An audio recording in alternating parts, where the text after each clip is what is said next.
All right. We sure do got some ground to cover, don't we, chat?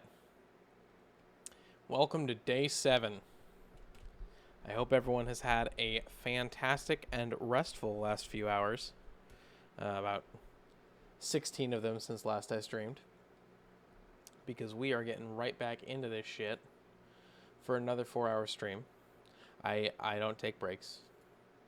That's not something I'm known to do. I don't need that open. Getting everything put together, but we are ready to start pretty much. At least physically, I'm not so ready emotionally, but that's fine.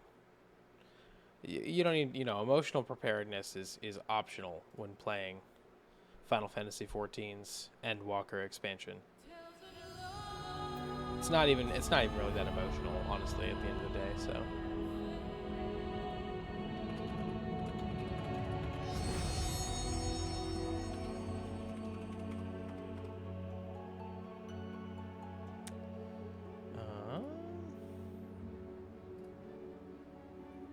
Still getting it together.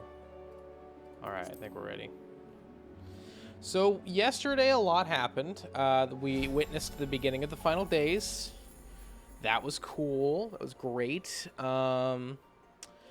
We went back to the first and met with Elidibus and got teleported to the Asian realm, which is Elpis. I got a drinky from Luna immediately into the start of the stream. That means it's Colbus Corner stream right there. That is how we know. Hey Luna, how you doing tonight?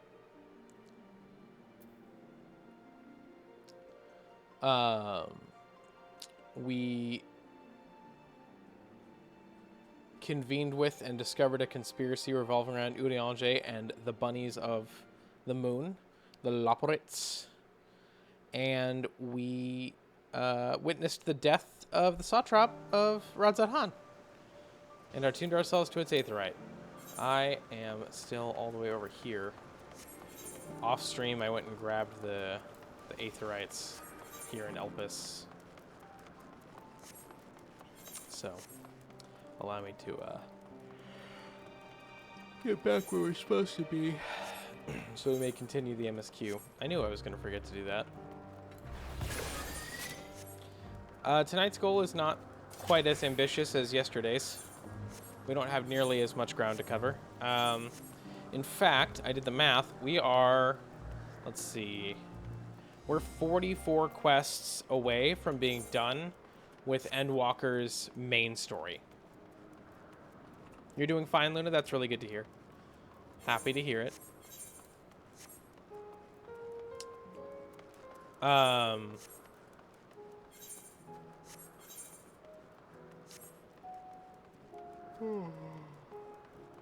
Excuse me. Lord.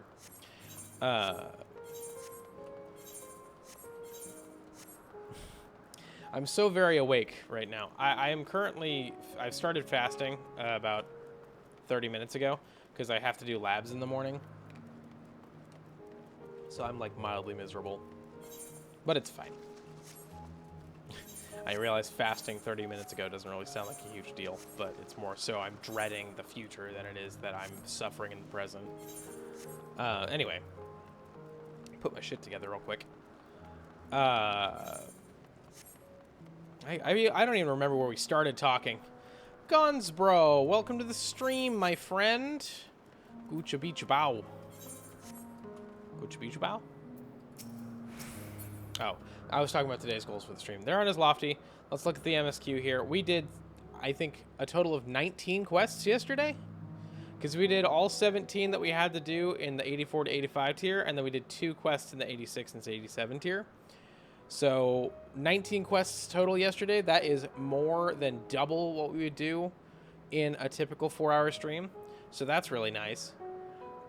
Today we have pretty much the only goal is to get through to, let's see here, 1, 2, 3, 4, 5, 6, 7. Verdict and execution. We want to get to this quest. That's the only goal for tonight, is to get to verdict and execution. I don't know how long the cutscenes are going to be. I assume, based on last episode, that they're going to be relatively long. When we do have cutscenes. So I'm going to go back to, I sort of was reading a lot more dialogue in the last episode because there was a lot of story. And I know there's a lot of stuff here that would be probably ideal to cover, but I'll kind of pick and choose the dialogue boxes I bother to read for a little while because my voice is tired. I'm tired. It's been a long week of streaming. I need some physical rest to get ready for the rest of this week. And I want to be like as emotionally ready for my 12-hour stream next week as possible, which I should be pretty excited for because by the time we get to that stream, we'll be done with the Endwalker MSQ. We'll be started on the post-Endwalker MSQ. So I should be pretty hyped. I should be pretty thrilled to get through as much of post-MSQ as we can that day. But today, 8 quests. That's all I'm really hoping for. So a little bit less than what we've been doing the last couple days. I don't think it's super unrealistic. So let's make it happen. Petaluda hunt. Now then, our friend Hermes, aside from overseeing the facility, also conducts his own research. Main observation hub. Let's see him out first. As tired as you are, you stand out a little too much. Our dear Emmett Selk wishes to keep a low profile for his errands, so do you know how to make a robe? The basic concept will do. Nope, not a clue. In that case, Emmett Selk? No. Your whim, your responsibility. You're getting not another thimble of aether out of me. The way he scrimps sometimes, you'd think he wasn't a nigh bottomless font of magic. Shall make the robe. Perhaps you can assist. Requisite material.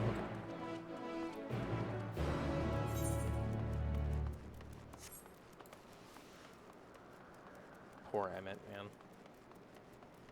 Oh, hi, Barry's online. Oh, that reminds me, I need to shrink this. Thought of a scenario to allow a Donkey Kong TMNT crossover. Mikey begs Donatello to make a communicator to keep in touch with the neutrinos. Oh my god, you know, you're in the fucking deep lore, man. Okay, hang on. You're talking about neutrinos from teens from Dimension X, and Donatello makes the device with a N64, not knowing it's modded beyond repair. Raph puts a DK64 cartridge into the system, and it ends up opening a portal into the game, Captain N style, resulting in all the turtles dropping in during the monkey rap. Holy mother of God, I love it. Spokovriel? Is it Spokovriel? Or Spoka? It's a cool username. These creatures device. Do I need to kill them? Oh no, capture them. Cap. Etheric rope. Use it to capture, shall we say, 2 Petaloodle. Petaloodle? Okay. Should mention that the strength of the rope is tied, no pun intended, to the strength of its user as your aether is to weaken the Petaloodle first. Okay. We'll kill one of them. Why not?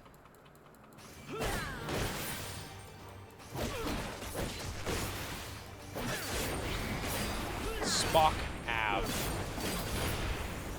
Gotcha. Wait, no, forward. Please. Target, thank you. And rope. There we go. Spock Ave. Real. Spock Avriel? Spock Avriel.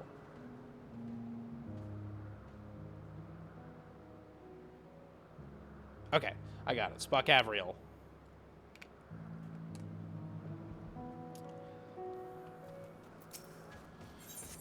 Did I get that right? Did I do it right that time? Anyway, welcome to the stream. Good to have you as always.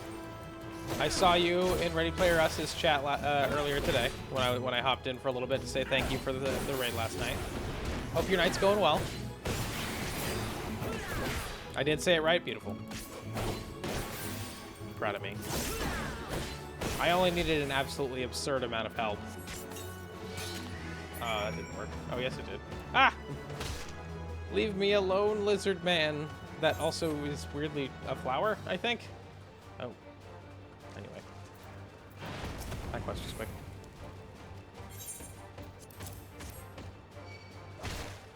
I swear. Death will be swift. Death will be painful. And it won't be delicious. I'm just gonna eat it.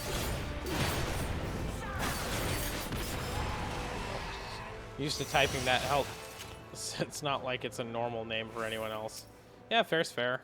I used to have the name Variable the N. That was my old username.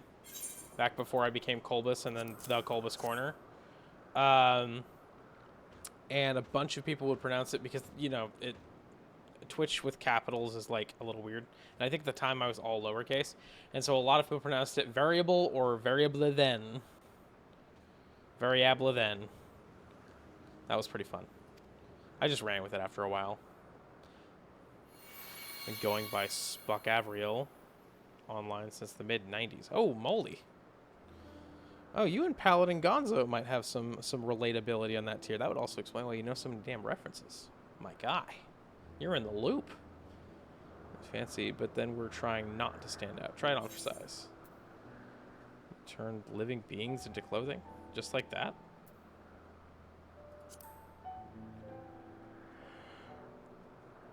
Not just like that. You need to revert them to their constituent ether first. Lest you wonder why I asked for 2 species, it is due to the difference in their etheric balance. Blending them allows us to produce garb with superior etheric stability. Okay. Got you. Well and good to disguise and educate it, but it won't fool anyone who can see worth a damn. Fair point, but at the very least it would spare you unwanted attention from casual observers. Stalk speaks true. Even dressed like us, your unusual nature will be plain to those who think to look. Should someone question your presence, don't make up excuses, much less try to explain what you actually are. No, best to simply say that you're a familiar. The question is, whose? The only reason I have a _DTS is because of account corruption when Twitch brought Justin TV and merged the services. I already had Spacavriel on both, and it corrupted the login unrecoverably. Wow, that's really obnoxious. I'm sorry. What does the DTS stand for, if you don't mind my asking? Of course, as M's. If you say you belong to him, people will give you the benefit of the doubt for any and all outlandish behavior. Exploiting our associate's absence. Daniel T. Stack. Gotcha! Okay. That makes sense. Well, it's a pleasure to have you on stream, Spuck Avriel. I appreciate your presence and your rather deep wisdoms in the art of popular culture. For lack of his presence, absolutely. Were he here, he'd have been the first to propose the idea, and you know it. They just know SM. He's just so quirky. Story is settled. Let us continue with her errand. And now I have to equip all of that, which will simply stack it as glamorous for now.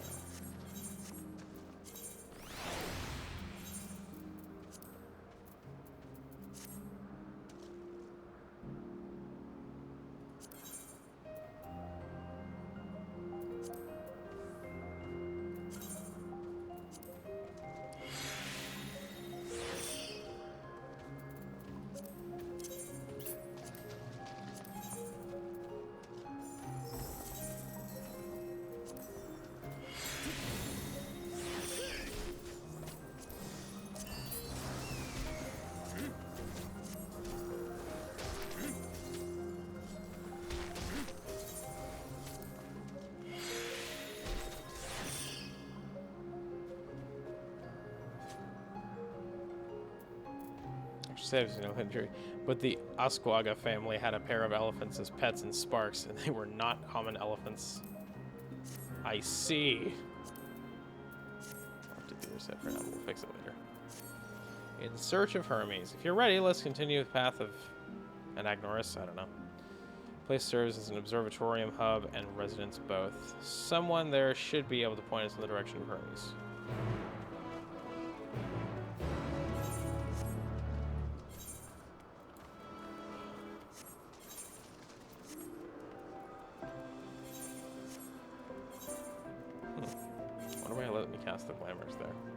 Speak with an Agnoris observer.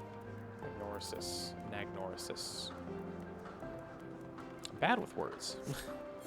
If that wasn't deeply apparent already.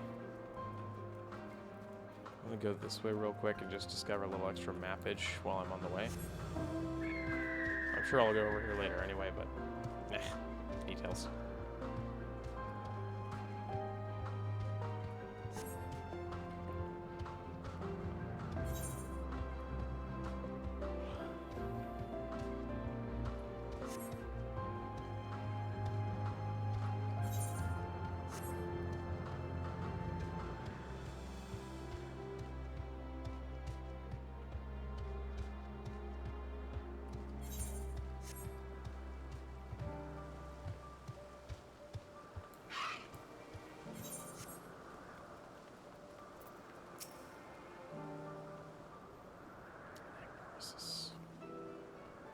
Can I help you? We wish to speak with Chief Hermes. Do you know where we might find him?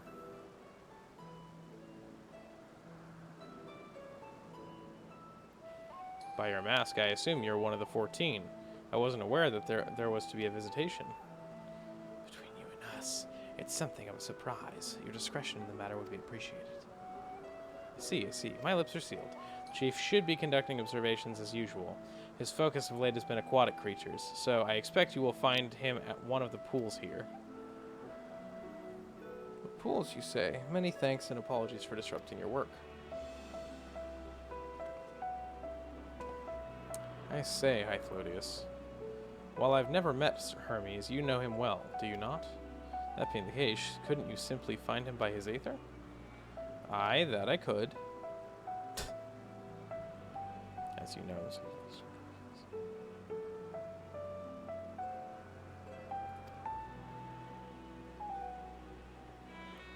I felt it would be a waste of an opportunity. Hello, Pink Troll. Greetings, Voltiel. Welcome back to the stream. How are you doing, brother? This is as much of your enjoyment like it is not, but point taken. Aye is good. Good to hear. How's Kara doing?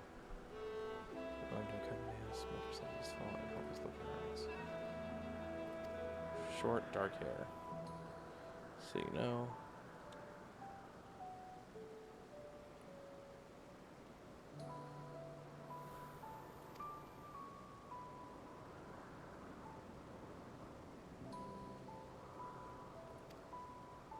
Kara is itchy. That's what she says. I think she said that the first time I streamed too.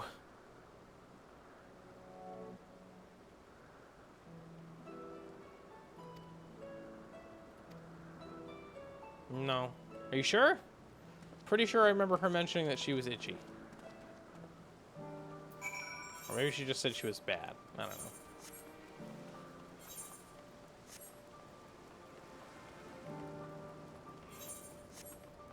Okay. I'll take your word for it.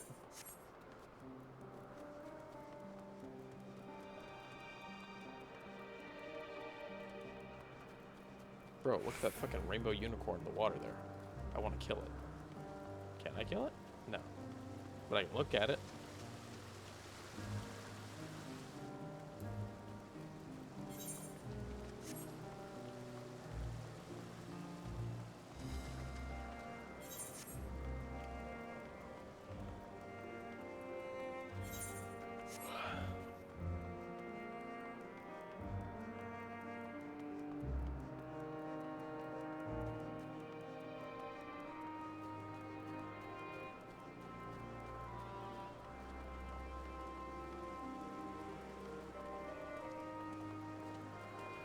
Oh, look, it's Hermes. Hi, Hermes. When's their monthly update, do you know? Final Fantasy XIV?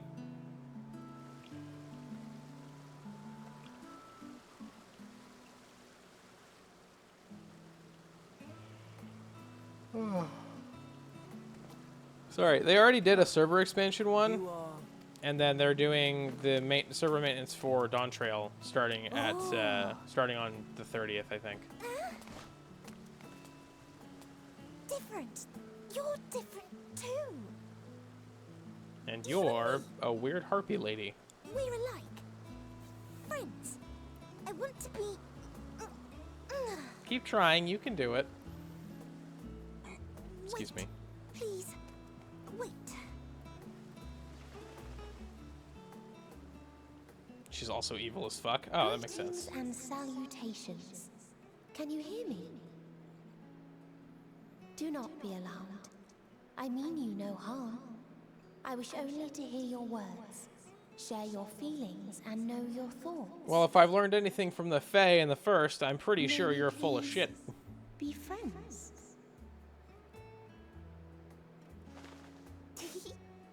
May we please be friends?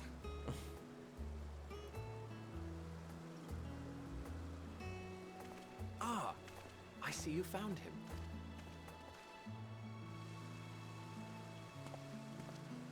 Hythlodaeus. It's been a while. Too long, I think. Oh, that's right. I Long forgot indeed he's... for close collaborators. On this blessed occasion, I bring not only myself, but others who long to speak with you. I forgot that Hermes is Fandaniel. I realized his voice sounded super familiar. She's actually a very good girl. Since you've already been spoiled, she just gets corrupted. Aww. You are of the convocation. Emmett Selk at your service. Do I have the honor of addressing Hermes, Chief Overseer of Elpis? You do. You have traveled far for it.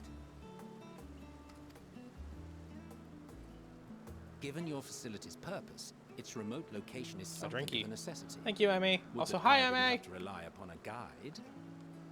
Welcome to the stream. Looks like everybody's coming out tonight. I love that. Oh, It's a good night for a stream. You wound me.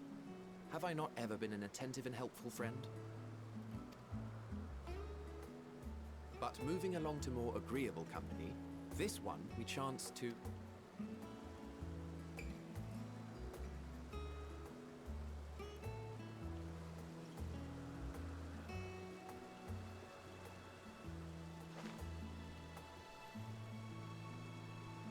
Well, You've been here for a while, just been quiet. Gotcha. No worries. Is she one of I yours? saw when you logged in as well, so I assumed you were at least like online at the time.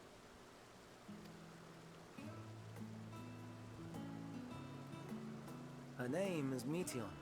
It means shooting star. Gotcha. She has ear wings. She also has leg wings. If I may make an observation, her ether is terribly thin. I fear she might dissipate at any moment.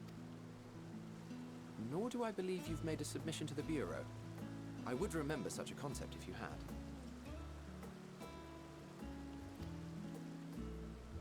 I haven't, as you say. I judged it too early. She's a pet project of mine, still undergoing preliminary testing.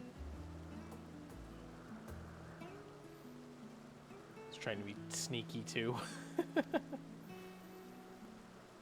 rest assured that I will attend in person ere long. Very well. Being an authority on flying life forms, every way that I appreciate could be you like are exacting in your work. drained visibly is coming into I effect shall despite look my best forward to your efforts. submission. If we have finished with the perfunctory chit-chat, I would discuss official matters. Okay, Emmett, chill out. By my coming, I trust you already anticipate the subject. I have an inkling, yes. Please wait in the main building yonder.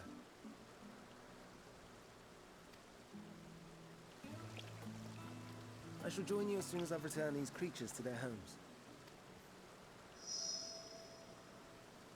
What's wrong, Hermes? An amostoma is missing. Is that what those are? Embostoma?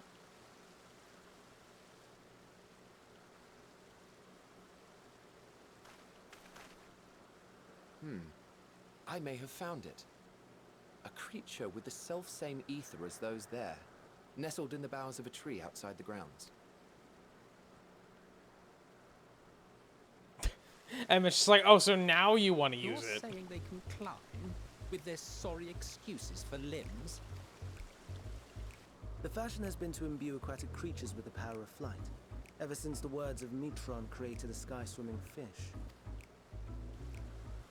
The ambistomas too can fly, if only slightly, and they could conceivably climb a tree. Whether they can come down safely, however... Excuse me.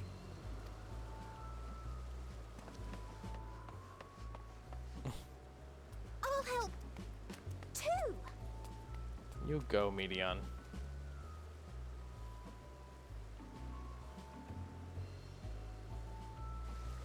And what are we supposed to do with this lot? May I suggest we split up? If you would be so good as to assist Hermes, Emmett Selk and I shall keep an eye on these adorable creations in the meantime.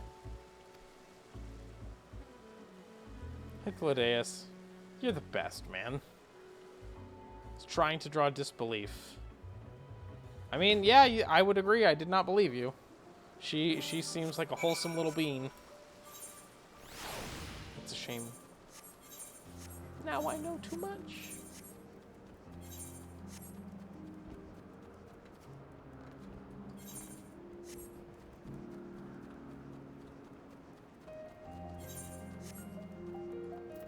Adventurous Embistoma. Look at him! It's adorable! I'm gonna pet it. Hang on. Yes. It seems Hermes and Meteion have found their quarry, a creature known in this age as Ambistoma. Yet, though it has been safely extricated from the tree, Hermes appears to have found himself. Oh. What? Wait, I didn't see him up there. I glided to get it, but it jumped on him and he slipped.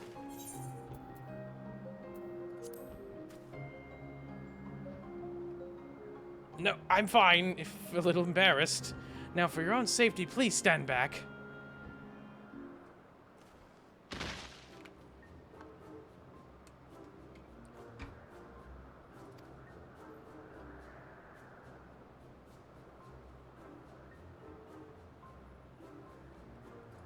Are you alright, Hermes?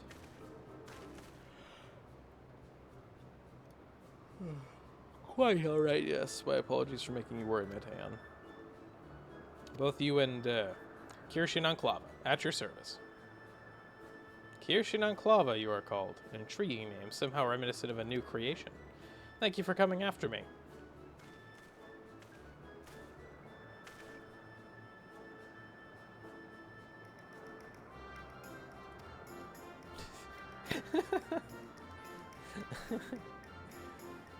Doesn't mean you cannot fall and hurt yourself. I'd forgotten all about its fellows. What? No, no, no.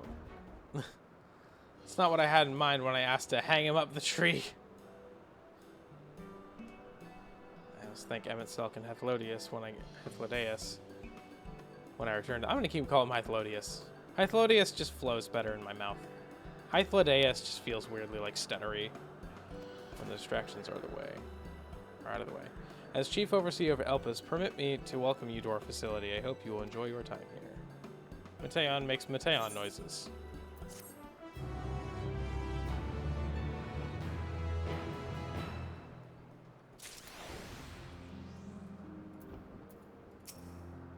Creature. Well, we mustn't keep the others waiting. Let us return to Anagnorisis. It's probably pronounced like Anagnorisis or something. I think Anagnorisis sounds memorable.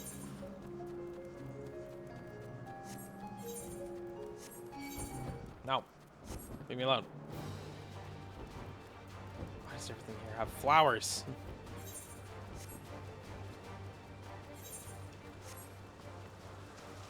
Don't step on the bunnies.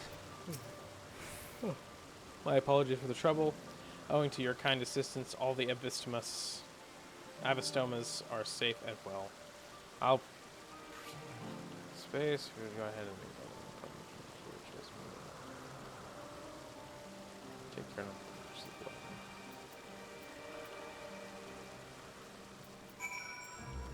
of Or maybe she doesn't have tail wings. No, she just has talons. I thought for some reason there were wings on the back of that. Anyway. Yeah, they couldn't give Hermes the ear wings because he's an Asian and they're all like conformity is like their thing. But they can give his creation the ear wings to subtly, you know, remind you, hey, it's Hermes, you know, it's Hermes, so it's Hermes. John Hermes.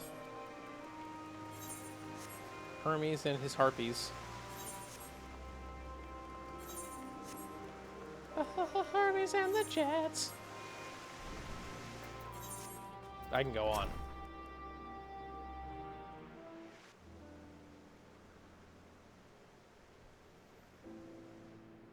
This appears to be the place. And here is where we part ways. We will be discussing highly sensitive affairs. Only a select few may be privy to such knowledge, and that does not include someone who cannot or will not divulge their origins. You know, I read it in a magazine now.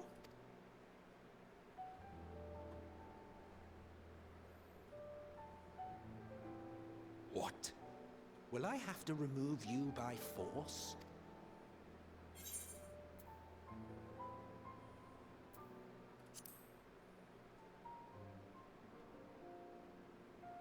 Let's hear them then, these reasons of yours. Who knows? If I deem your mysterious cause worthy, I may even be inclined to offer my assistance. I do not object to his attendance. Hermes, this is highly irregular. Perhaps, but I believe he can be trusted. Meteor The would not have irony. taken to him The so quickly irony, otherwise. dude. Let's have the character who is trying to kill me in the future trust me, and the character who actually put his faith in me at the end not trust me at all. It's perfect. I love it. Moreover, the presence of a third party may help me to maintain composure.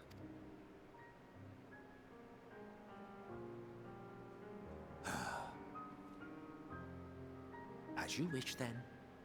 Aw, Emmett. Behave yourself, do you hear? I feel like I haven't done a bad job of that so far. I've been a good little bunny. I've done nothing wrong. My perky little trans rights colored ears have caused no trouble. Emmett is a tsundere motherfucker, and we love him, true. So, it's finally happened then. Aye. Van Daniel has declared his intention to step down and named you as his preferred successor. Oh.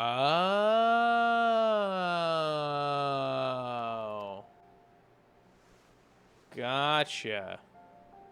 In recognition of your knowledge and your works, the convocation is giving the recommendation due consideration. That's a lot of shun. As one who does not know you personally, I am to use my impartial eye to take your measure. And above all else, to ascertain your disposition towards the invitation. That's a lot of shun. Again, I'm getting shun twisted here. I understand that you and Van Daniel are close. He himself was once chief overseer of Elpis after all. I should not be surprised if you knew before anyone else that he wished to relinquish his office. I did. He told me that when he fulfilled his purpose, he wished to pass the torch to me. A torch you seem none too pleased to accept. Are you so averse to serving on the convocation? No, it's not that. For a humble researcher like myself to even be considered is an honor beyond words. No. What troubles me, what I struggle to come to terms with, is the very fact that Van Daniel is stepping down. Does this not mean that he will return to the Star?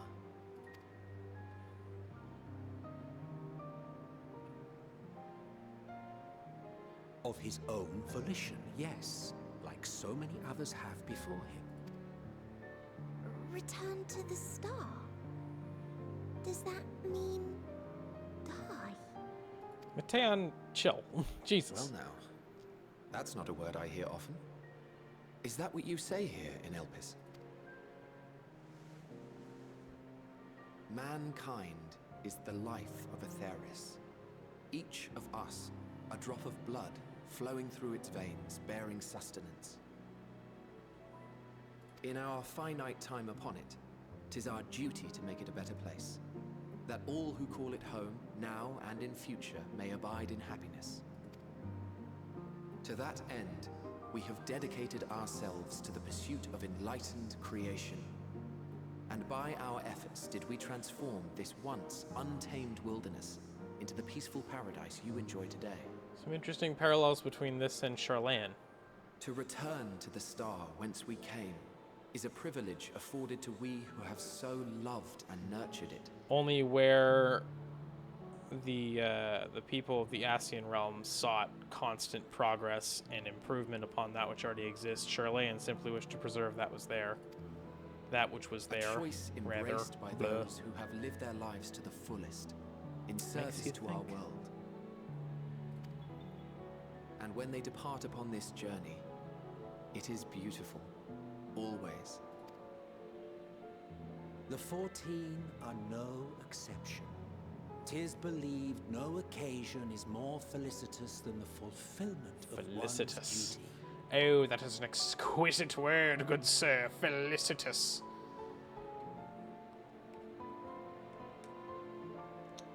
That's a good word.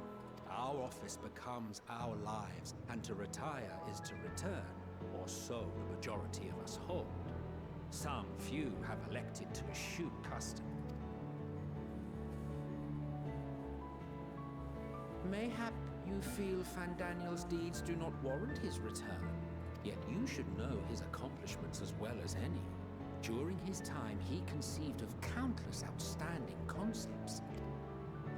And channeling the wealth of experience he attained here in Elpis, he brought forth many new specimens.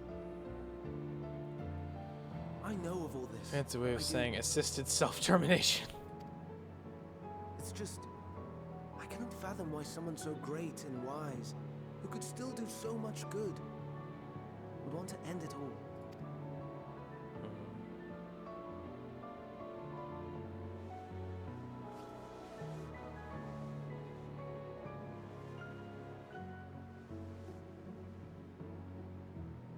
Oh no, I've made her upset.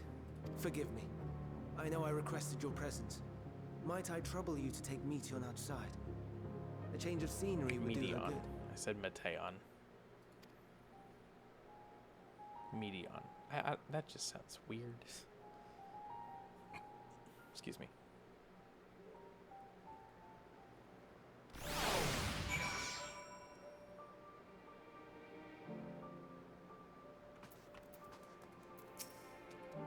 I'm sorry, Kirshi. I didn't mean a walk. Perhaps we can go for a walk. Yeah, let's do that. Oh, or not. Hello? Can I? Okay.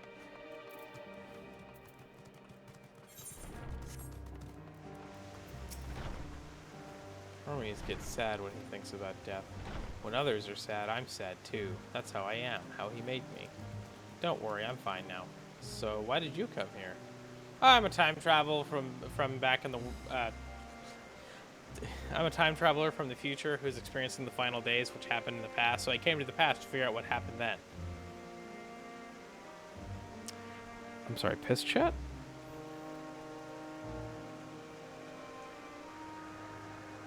You want to learn about Elpis and Hermes? Ooh, teach you. I can teach you. We can take turns. I tell you something, then you tell me something. Sounds like fun.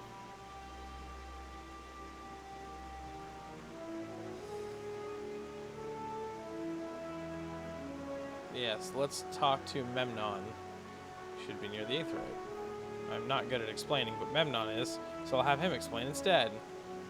Meteon is accompanying you now. Yep, I know the rest. Thank you. Whee! Oh! You okay?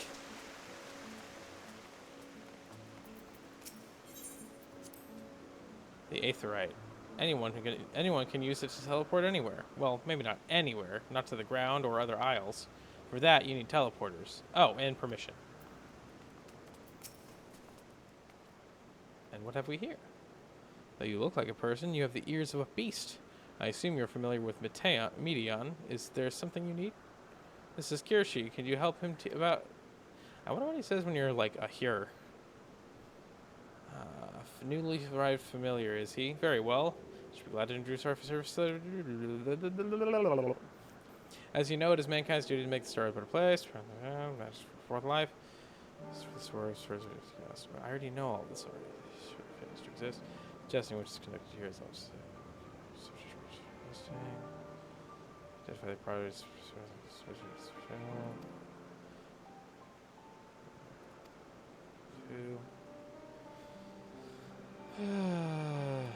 Hydra Master is good. We will, Memnon. Thank you for the lesson. Yay! You had a turn, now I get a turn. Okay. Where do you come from?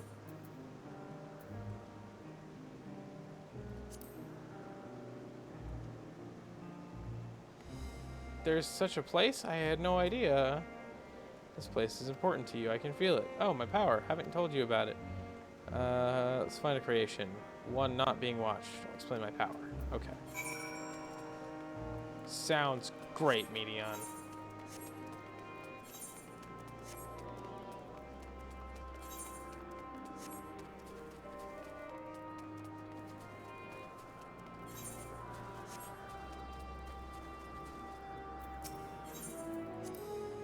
Spriggans. What are Spriggans?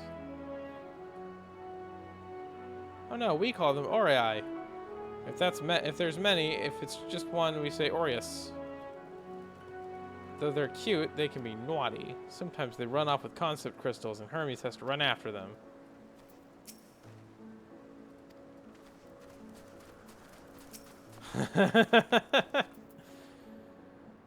It's the bird.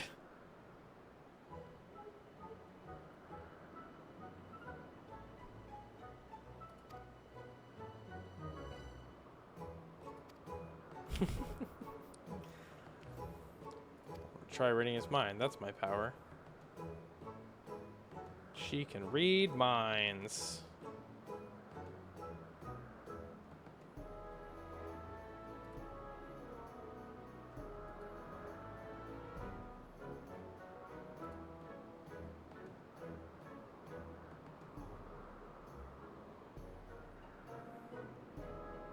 I can't read it. Or maybe there's nothing to read? Please wait. I'll try again. With you this time. Oh boy, this is going to go poorly.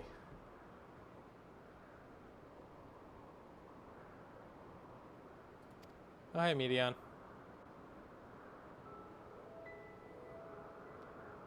The emotions of those around me project my emotions to others in return. Not actually speaking to you in your mind. Rather, you're converting my emotions into words and intent. A process performed subconsciously by intelligent life forms. This ability is vital to my mission, for it allows me to interact with intelligent beings, even should they communicate in no language. As a consequence, I am clumsy at speaking. I struggle to express myself in this fashion. Hermes wants me to speak as responsible. That's thoughts and feelings. One that's difficult to define. It's prismatic. They draw me in.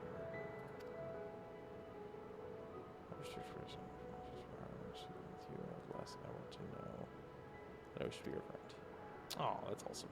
That's so wholesome. You're so wholesome.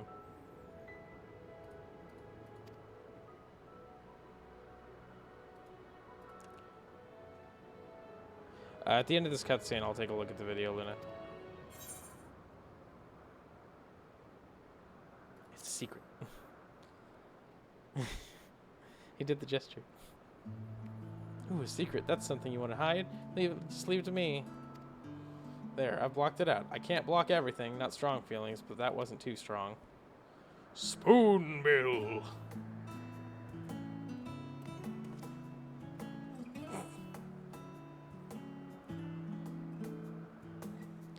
I think we might be bothering it. It's so menacing. We'll find Euanthe next. She's usually in a small building on the west row. Okay. Hang on.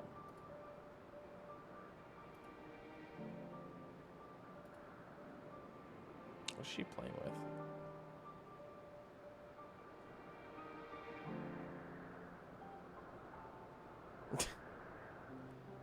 What is that? Is it a pipe cleaner? Oh my god. This cat is precious. One sec.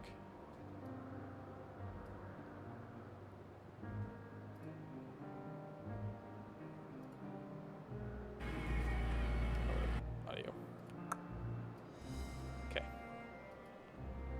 One sec. I'm gonna share this with chat. Luna sent me this over Discord.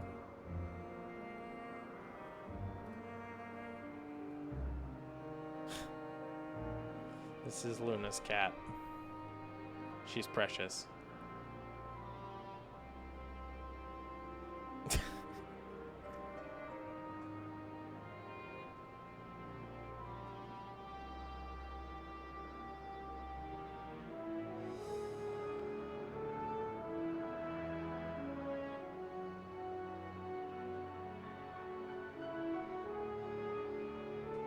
And then she goes up for food.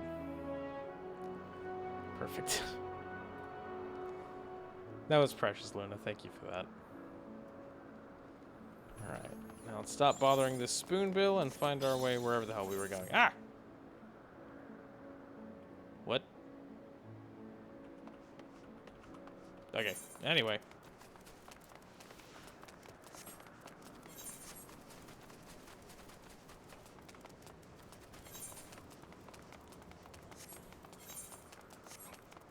Excuse me.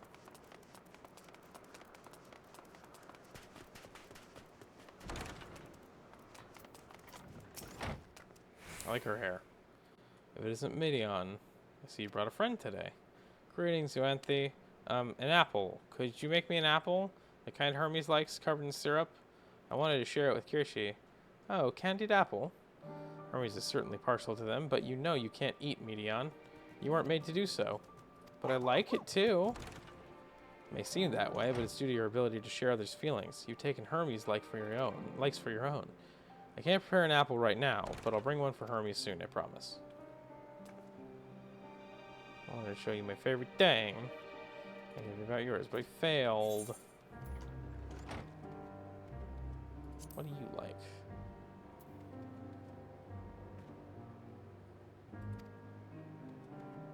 Thanks for sharing it with me, Kirshi. We've walked and talked a lot. Maybe Hermes finished talking too. Let's go talk to Hermes. Let's go talk to Hermes.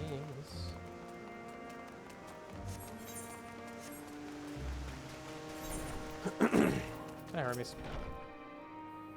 Sick, a cutscene. Alright, 3 quests deep.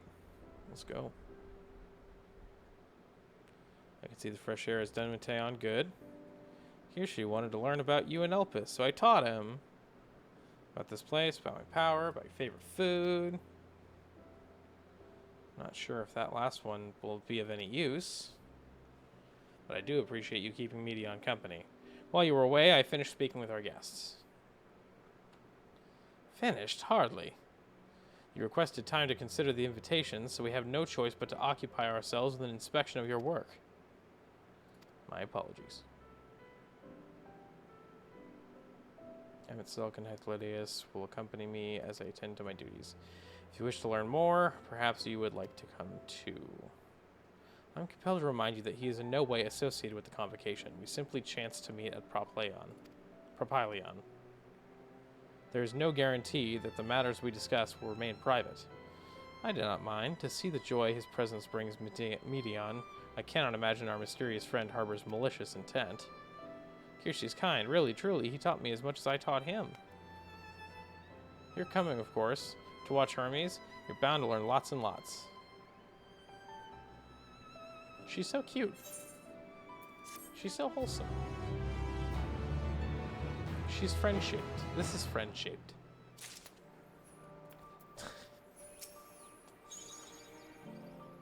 This time we all get to go for. Who is throwing pumpkins at me? Mysterious creature, be gone! I hear you.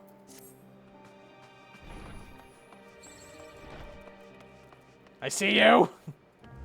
No, that's not an emote. Damn it. Emmy! If everyone's ready, check on first. Wayward Evastoma. Have care when you step outside a hub, for there may be more unruly creatures about. I've been bamboozled, swindled even. You sneaky, sneaky horse. Sneaky, sneaky Lullafell.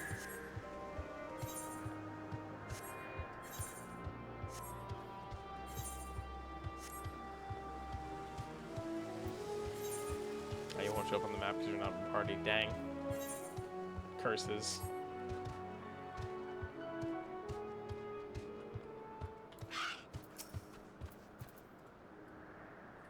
This year's new species of Petaluda we recently set loose has been doing very well.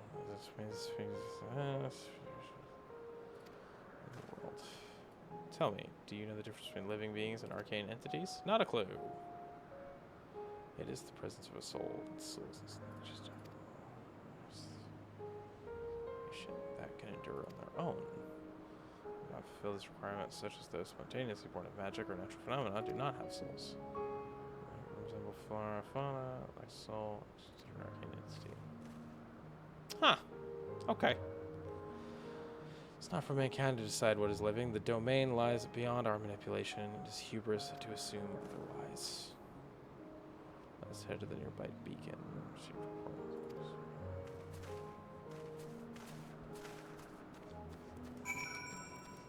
So the testing is more to see if it will maintain a soul than it is to like actually approve it for creation. Then it's less like a it needs to be abide by our rules or it's not allowed to exist, and more of a we need to see if it'll actually survive in the world as a living thing.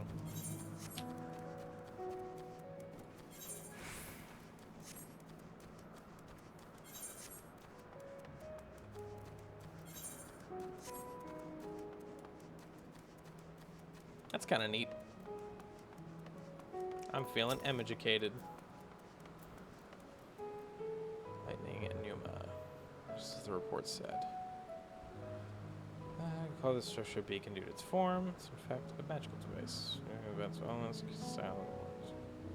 Oh. Manipulating the balance of elements, it keeps the isle airborne and maintains the climate thereupon. In the course of its operation, it often sees an internal shift towards a given element. Element is lightning, which draws the Numa here to replenish their ether.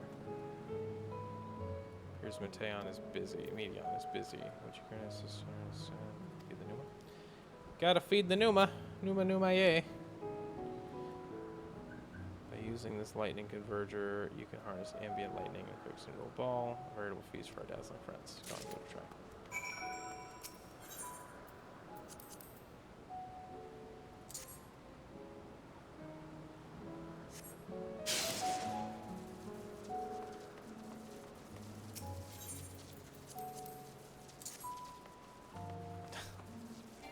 For gore.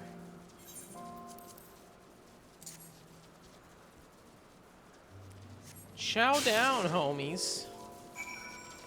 There we go, they'll enjoy that.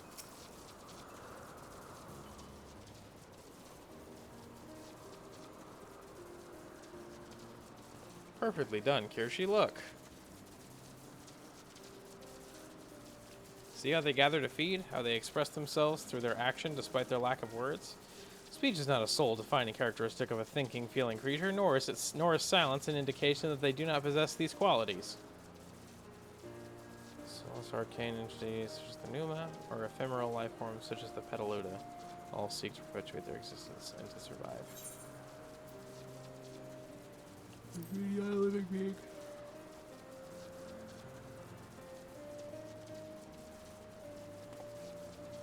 good question. I can answer it from a theoretical standpoint, but it ultimately falls to the Bureau of the Architect to pass judgment.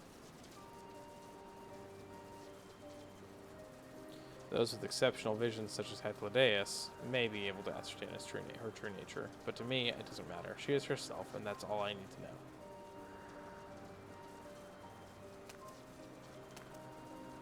What's in the way? Not to worry, my dear. They missed nothing of note. We still have plenty of work for them to observe. The morning dew.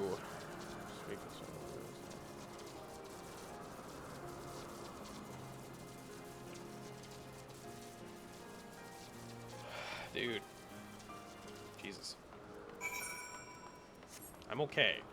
I'm not like gonna collapse, but I don't feel the best. I'm not feeling my A game right now, chat. Feeling like a B- at best. Probably closer to a C- if we're being perfectly honest here. That's okay. We push on. I'll tell you what, we'll do dual goals tonight. I either hit level 90 or I complete the quest Verdict and Execution. Wait, is that it? That was 3, 4. 1, 2, 3, 4. Travelers at the Crossroads. That's the one I need to do. Amazing, is it not? The Ampelos, one of our newest subjects. It's a Goobu. Let's call it an Ampelos, but it's a Goobu. You can't trick me. So, Drinky! how are we coming along? I agree, Luna. Hydration might help.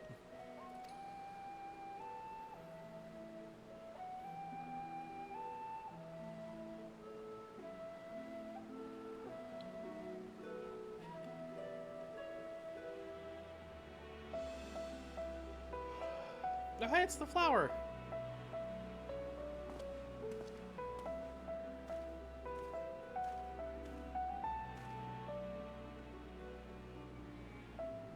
Have you had dinner yet? Yeah, I already ate. I'm fasting for the next 12 hours. I'm doing fasting labs in the morning, but I had food less than an hour ago. Well, less than 2 hours ago, I guess. Entelekis, like me. What? Oh, living things controlled by emotion, Entelekis. They are a product of Elpis, and so named for their birthplace. Gotcha. A happy accident, born of the hands of a former researcher who loved beautiful blossoms. That makes sense. Unique for how they change color, to reflect the emotional state of those nearby. Though be it here or elsewhere, they are seldom seen in any hue save purest white. Reflect the emotional state, you say? By what means do they achieve this? In creation, there exists an energy wholly apart from ether, one driven by emotions. In like manner to how we manipulate ether, this flower is subject to the influence of said energy.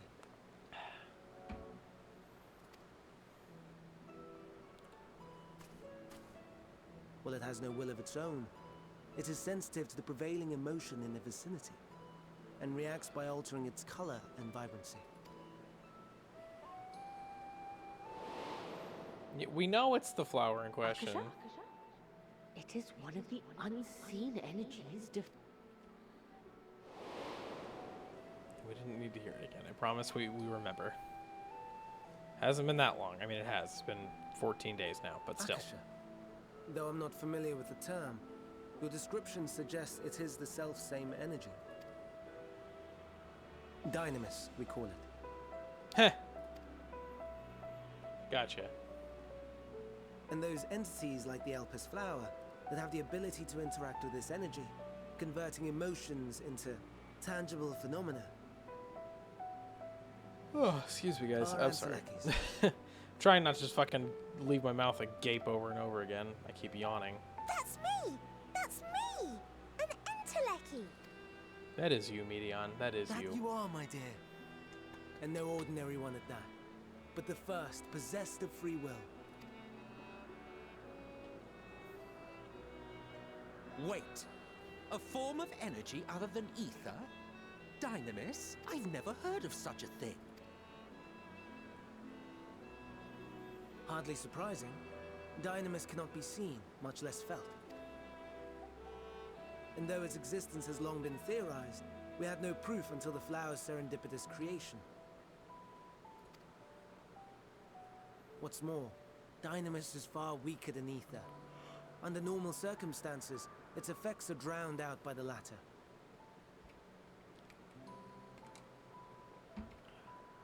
On account of which, beings comprised of and reliant upon the Ether, like you and I, are unable to make practical use of Dynamis. 'Tis a truly esoteric thing, known to but a select few scholars. Intriguing. Then, given the limitations you described, why create Meteor?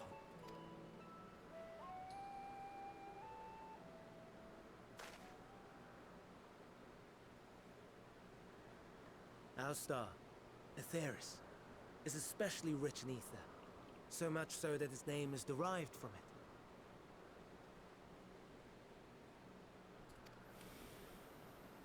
However, when we consider all energy in existence here and in the vast space beyond, Dynamis may account for as much as 68.3%. That's an More awfully abundant form specific by number. far. Were we able to control it, we could open the door to limitless possibilities. 'Tis not unlike a gently flowing stream, unable to break through the dam of ether barring its path. But if we could imbue the stream with the vigor of a raging river...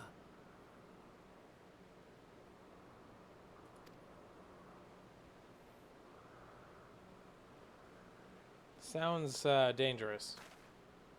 Or something. Not that I have such grand ambitions. Nay. I merely wish to create a being that could traverse the great expanse.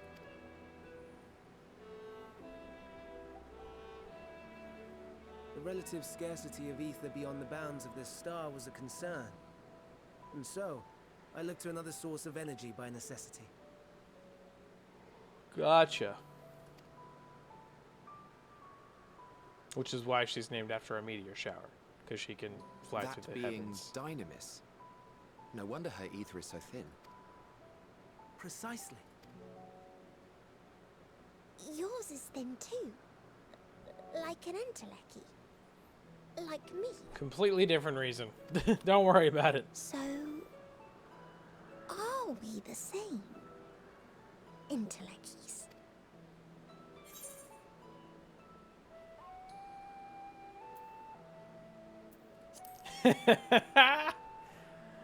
I love that answer. Well, aren't we hungry? Mayhap I should revert you to the pathetic, faded thing you were. Oh, no, I love that answer. Come on. A deficit of ether alone does not an entelechy make. It would, however, make it easier for you to interact with Dynamis. And limited though its influence may be, this quality could prove the difference between victory and defeat. You'd do well not to underestimate it. Good to know.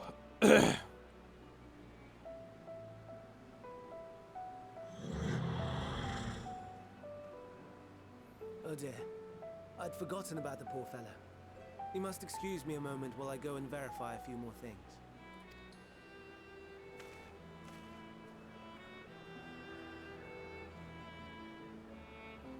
On to the next quest. We keep trucking.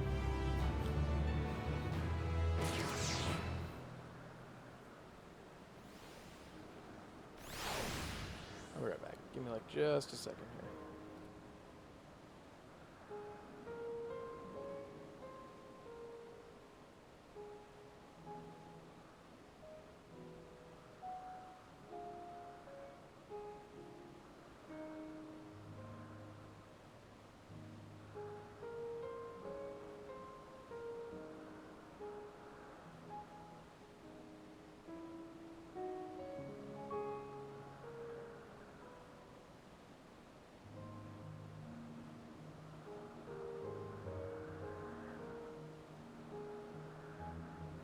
I just clear my nose up a little bit.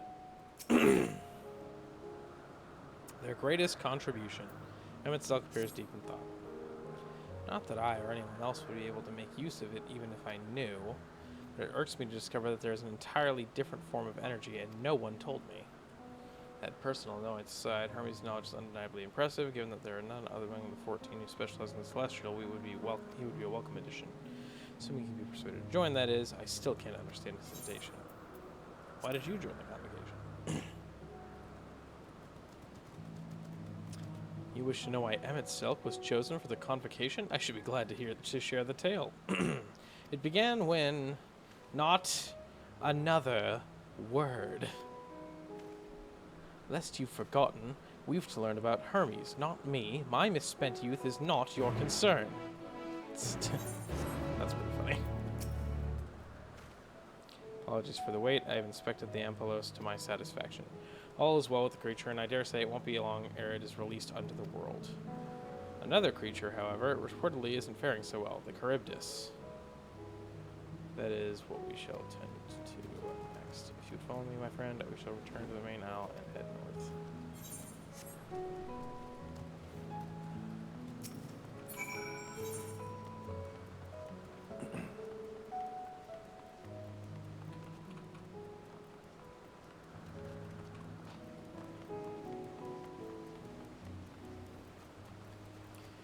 That's enough about me being tired and upset and grumbly and whatever. How are you guys doing, chat? How's our night going? I hope it's going well. Hope everybody's having a great time. Hope stream isn't too... oh, hey, that's a sea serpent. That's a big old sea serpent.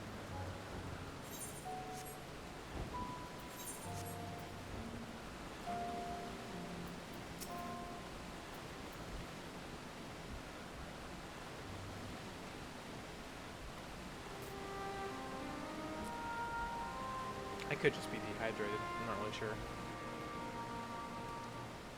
I understand there's a problem with one of the Charybdis.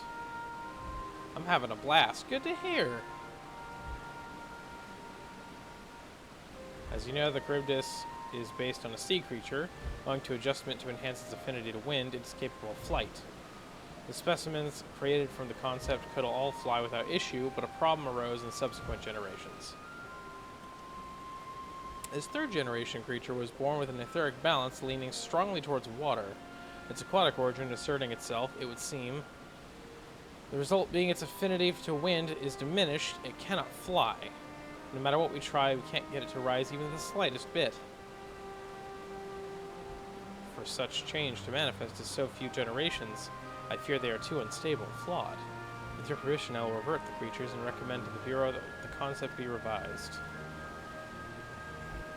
With its etheric balance leaning towards water, the Charybdis would indeed struggle to manipulate wind.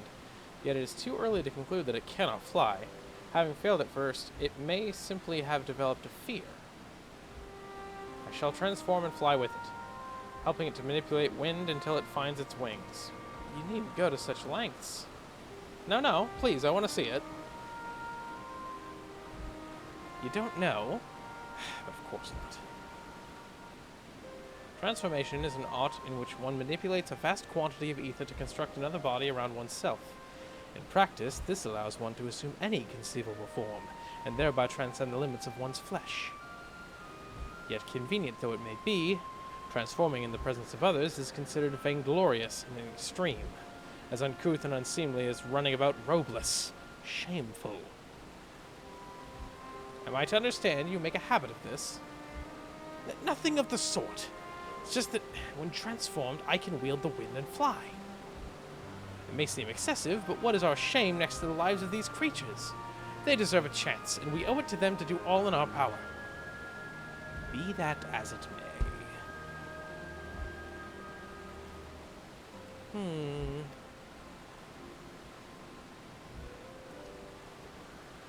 Yes, I believe I have a solution. With Selk, may I trouble you to move that Charybdis away from its fellows, somewhere out of sight?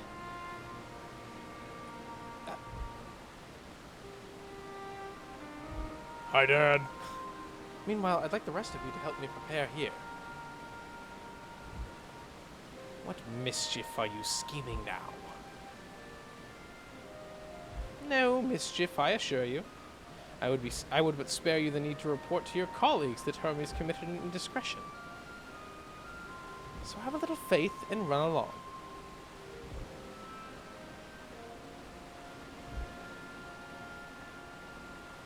I trust you don't mind.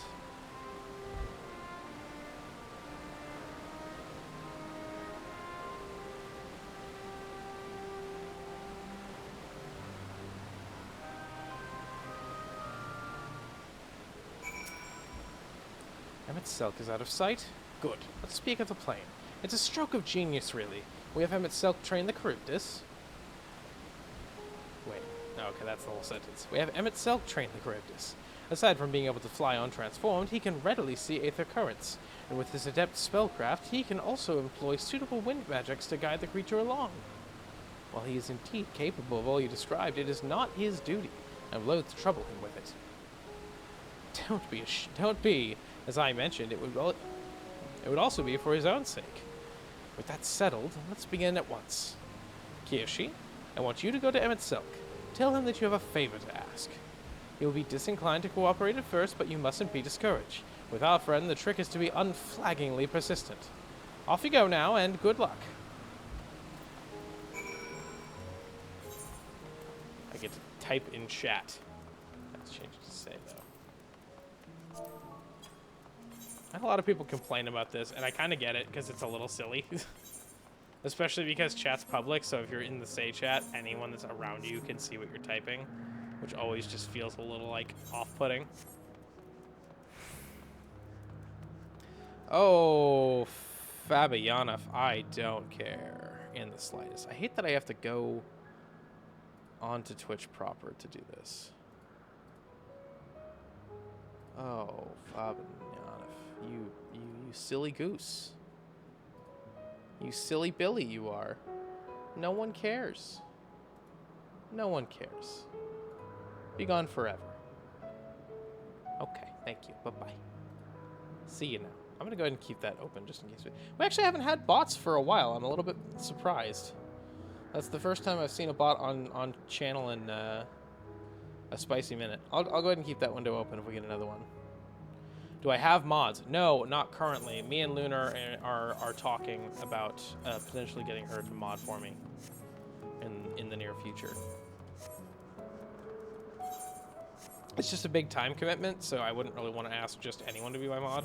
I had like a bunch of mods before when I first started streaming. It was just a bunch of my friends, but there were several points in time where literally none of them were available to be there for stream, so it kind of just got... I couldn't really do it.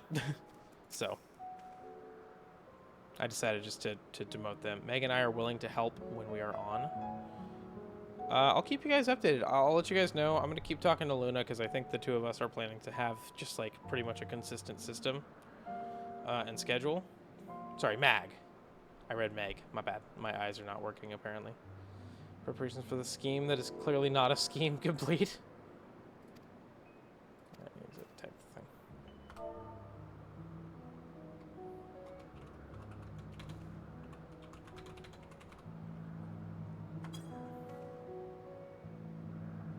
One letter off, entirely different people. You know, that's the difference.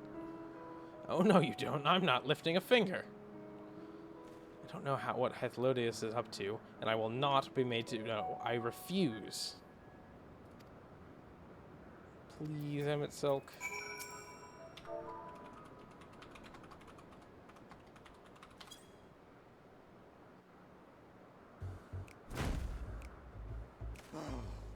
No, no, no. You are not foisting this nonsense on me. I'm given to understand you have the power to help the Charybdis, and should be quite willing to do so. And so I appeal to your better nature, most benevolent Emmet. Calling him benevolent just feels really funny after all I know. Or else Hermes will transform. Right now. Now, there's no need to go quite that far. Altruism is its own reward, as I'm sure he would agree. Wow. Oh, would he now? And who contrived to put me in this position, pray tell? Nothing so devious. I merely suggested a possible course of action. He's not wrong. He hasn't lied. Please, Emmett Selk. Please, buddy. Please, Emmett Selk. Please. Come on, pal. Don't you remember your good friend from the future? Surely you do me this favor. I did not come all this way to play nursemaid to your creations. You're so Thank you to remember this frick-frackin' you favour, can't and tell let it me be the otherwise. last.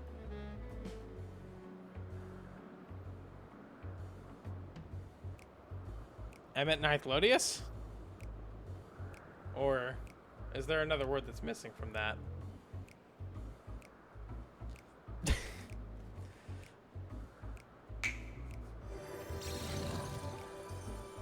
Oh.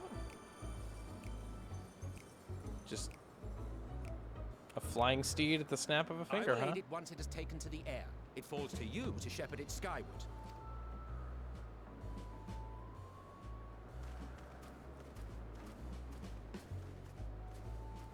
It's gonna ride upon its back. Well, let's relax and enjoy the spectacle, shall we?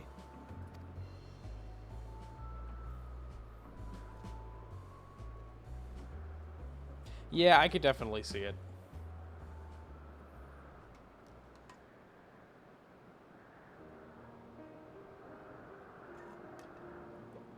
You were wondering why Emmett Selk joined the convocation. Truth be told, he wasn't the first choice for the office. I was, on the strength of my ability to see ether. But I declined the offer. For though my vision is exceptional, I am pedestrian in all other aspects. Worse even, quite abysmal when it comes to manipulating ether, for example. Couldn't transform even if I had a mind to do so. We've met three What good versions of is the ability Hyplodeus, to by the perceive a way. I problem think if that's one funny to cannot mention. act to address it? We've seen three versions of him. Emmett Selk has no such shortcomings.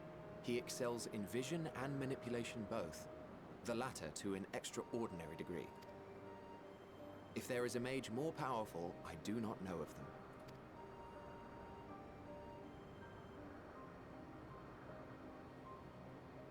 Thus did I recommend him for the office in my stead. And I wasn't the No, only I one. know. Far from it. They were in fact thrust upon his Countless being. others But I just vouched think for it's his funny to skill think and about the fact that character. through the last People two the expansions, world we've met over, Hyplodeus to three whom he separate had previously times, lent a helping and hand. all three times they were like, "You just seem cool, twink twins." I wouldn't describe Emmett Selk as a twink. Maybe like Shadowbringer's Emmett Selk, but Endwalker Emmett Selk is just kind of a normal-looking dude. Or do you mean me and Hyplodeus? Because that would be fair. Oh, how surprised he was. Claimed he hadn't done anything remarkable for anyone. Modest to a fault. I wouldn't say you sound any different, Hyplodeus. Saying you're worse He in most deserved aspects every bit other of than acclaim he Aether Sight. received. Yet he may well have gone unappreciated were it not for a mutual friend.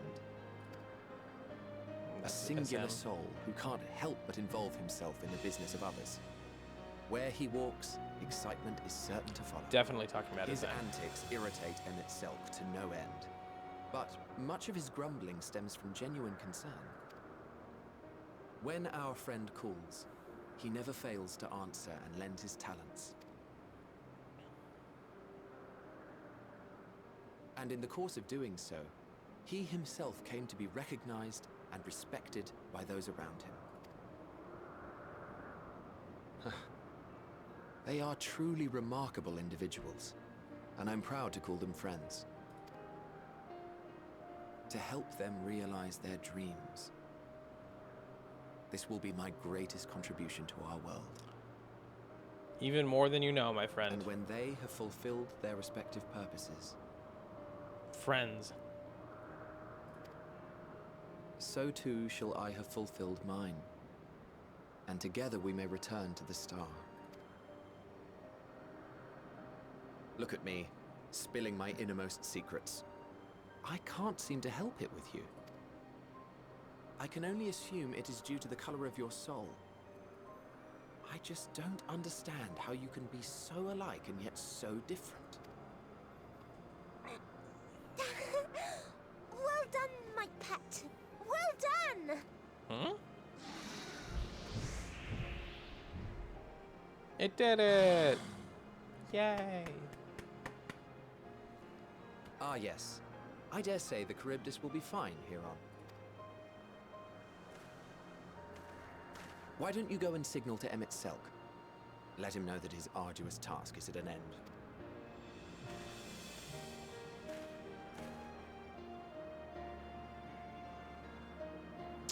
Oh, and this quest is called Their Greatest Contribution, referring to Hythlodaeus and Emmett Selk and SM. That makes sense.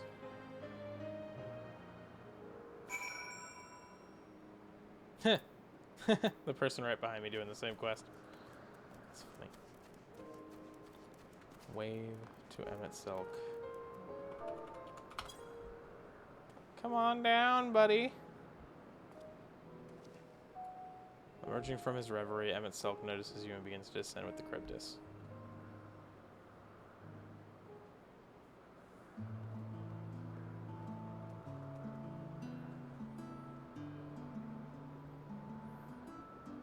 I have no words to express my gratitude. Thanks to your support.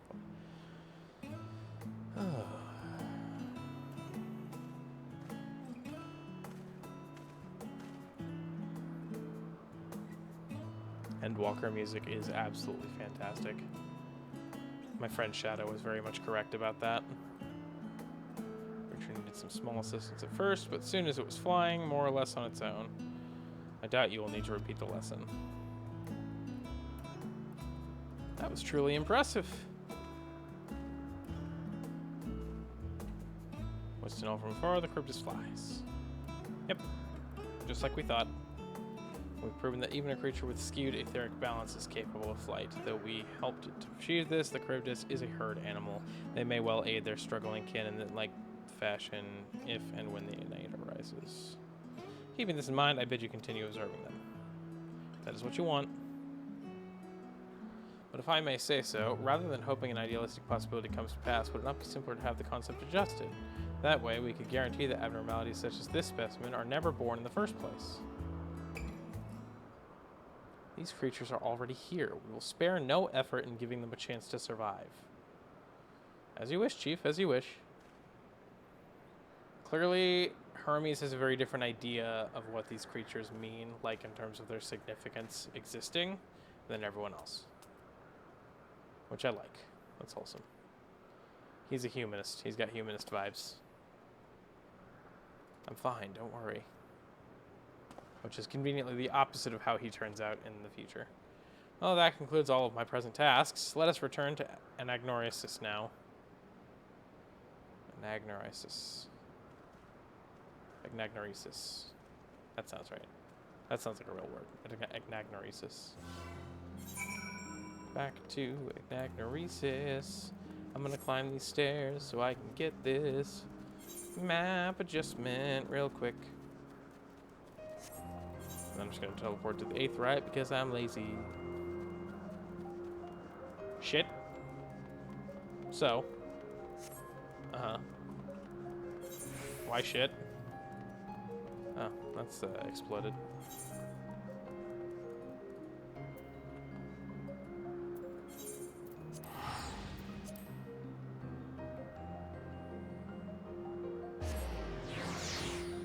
I may have been still following you around for shits and giggles.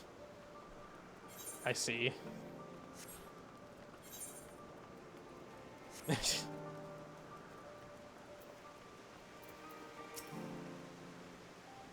What? Want to apologize for forcing...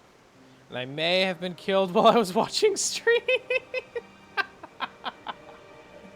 Whoops. Want to apologize for forcing me to help, do you? Save your breath. Do you want me to come res you? I have White Mage on my hotbar. I merely chose the most expeditious way to have done with an impediment to our business. Hang on. I mean, do you want me to come res you? I'll run over there. Assuming you're still hanging out over by Natonius. It's okay, I already res. That's what I figured, okay. I figured, but I wanted to make sure. Aether to Aether. Tell me, Kirshi, in the course of watching me, have you learned aught of value? Dynamis seemed promising. Nothing so far, but I'm hoping that will change. I'm sure what I'm looking for, but I don't think I've found it yet.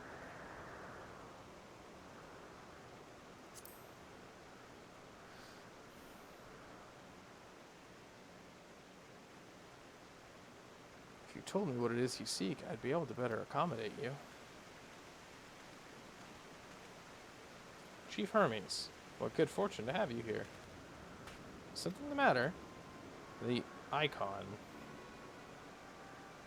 I'm afraid it's done it again. No sooner did we release one for observation. No sooner did we release one for observation than it set upon a nearby Occupides, slaughtering them. Was the creature hungry or somehow provoked? BRB. Okay, see you when you get back, Emmy. I'll watch your chocolate milk while you're gone. The Occupides were keeping a wide berth. It is the nature of the icon that is to blame. Their innate viciousness, temperament aside, an outstanding creature. Creation, perfect in form and function.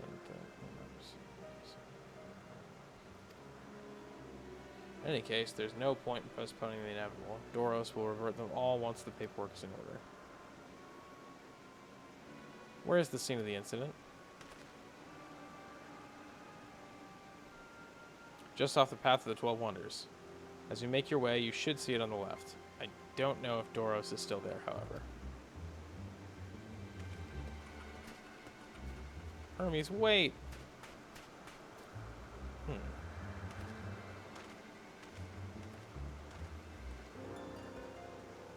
If this is part of his work, then I would observe. We follow. True, I'm itself true.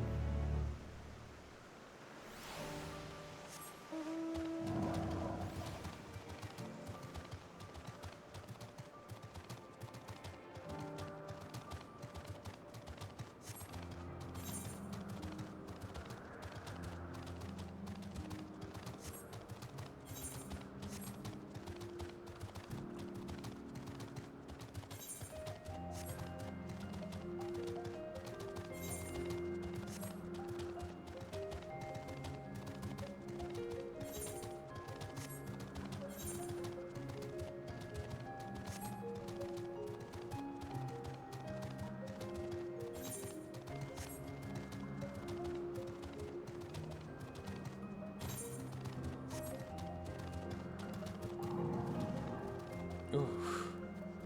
Bummer. Is that the icon over there, or is that just a gigantic fish murder monster? Oh, that's a Petalotus. Okay, moving on. The lacerations and burns are unmistakable. A icon was indeed... Is it a lycon? A lycon. Lycaon. Lycaon. Icon. I'm going with icon. Was indeed here. But the creature's nowhere to be seen. Doros must have taken it away. The man makes his base at the 12 Wonders. I shall go and seek him out there. Emmett Selk and I will search the area for good measure. Just make sure the icon did not escape. My thanks. Let us meet at 12 Wonders when you have finished. I'll go on ahead. Please follow, Kirshi. Come, it's down this path and over the bridge.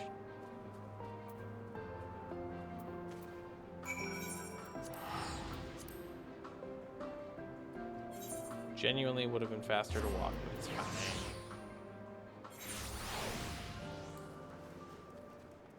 What's 100 gil, you know?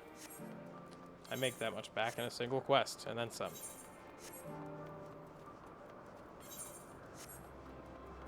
Philomithes and Notos.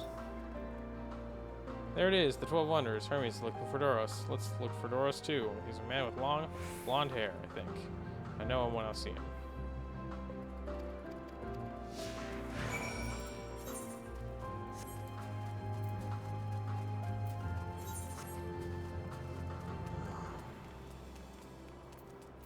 There's a blonde-haired woman.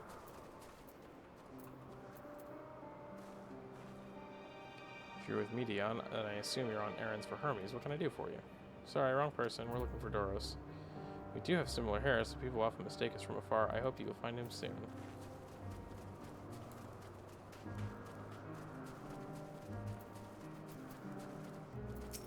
That is a blonde-haired man, but it's not the same hair as the person I was just talking to, so I don't think that's him.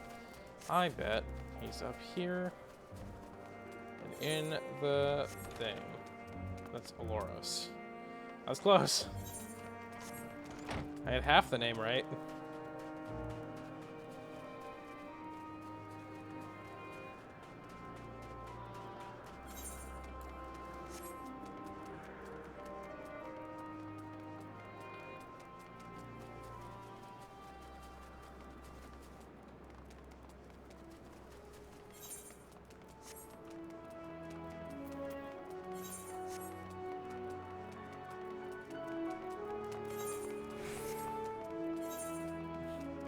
Might wind up Mistel was going for a walk in some weird-ass places.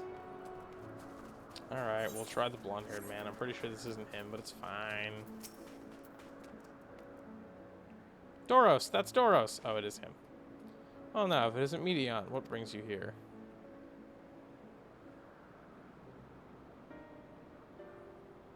I thought I heard familiar voices. Hey, Hermes. Didn't realize you two had decided to help me search for Doros. Thank you. You're in charge of the Icones, the Lycaones. I think it's Lycaones. Where are they now? Out in the fields in restraints. Frenzied as they were, I couldn't well return them to Catesis. Once I've submitted my report, I'll see them reverted without delay. It's as he says, the beasts are indeed quite ferocious. You're one of the 14. What brings you here? Nothing you need to concern yourself with, as you are. We've heard the news. What a Lycaon slaughtered Occupites. As the observer in charge, you are of the opinion that they are not fit to be released? I am. Their abnormal aggression of exceptional strength makes for a highly problematic combination. It matters not where they are released. It is an L. Okay, it's an L the entire time. Lycaonis would threaten other species and upset the natural order. Could it be that the specimens observed are an outlier? Nope. Highly unlikely. We've created a good many of them, all exhibited the same tendencies. Even when we used Kairos to begin with a fresh slate, their behavior was unchanged. Kairos. A memory reconfiguration system. The chief himself created it. It allows us to erase or alter memories that we may observe creations in different environmental conditions without needing to remake them from scratch. Quite impressive and potentially dangerous. Depending on the intensity of the etheric emissions, Pashtarot may wish to have words with you. Rest assured, I've kept all values within prescribed limits, and to prevent misuse, its applications are limited to those authorized by the Chief Overseer. Do not misunderstand. To manipulate a subject's memories is an intrusive act I deeply abhor, but is still preferable to execution. Come now, Chief, let's not be so melodramatic. What was born of ether is simply being reduced to its original state. I know the distinctions concern you, but we mustn't lose sight of the bigger picture, making rational choices for the sake of a more prosperous star. If a creation cannot be properly studied, even with the aid of Kairos, we remake it. If a creation is deemed a detrimental existence, we unmake it. 'Tis all for the greater good, and none question the necessity of such routine processes. I understand these things, I do. I would never think to unleash a clear and undeniable threat unto the world. Yet insignificant their individual lives may be, next to all creation, it is all the Lycaones have. Before we seal their fate, we owe it to these beings to exhaust all options to ensure that nothing has been overlooked. If you insist, let me provide you with a full report, and we may take it from there. Okay. Would it be possible for us to attend the discussion? Emmett Selk may better carry out his duties. By all means. Pray, show them to the meeting room. To the meeting room. To the meeting room. To the meeting room.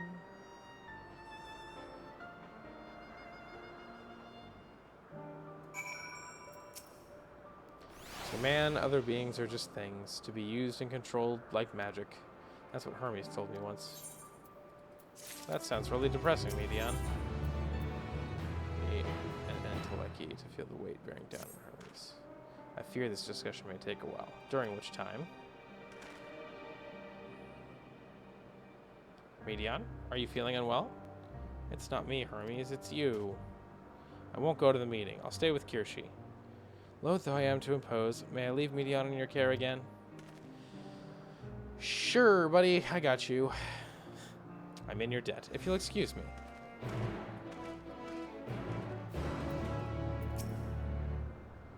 Can you help me with something, Kirshi? The meeting will make Hermes sad. I want to cheer him up with a flower. Hermes likes flowers the most, of all creations in Elpis. Most creations are expected to be interesting or beautiful or strong, better in some way, but flowers are different. They're designed to suit our emotions, what we feel and want to convey. Hermes likes that. I can't make flowers, so I'll search for one, and I want you to search with me. Let's start here at the 12 Wonders.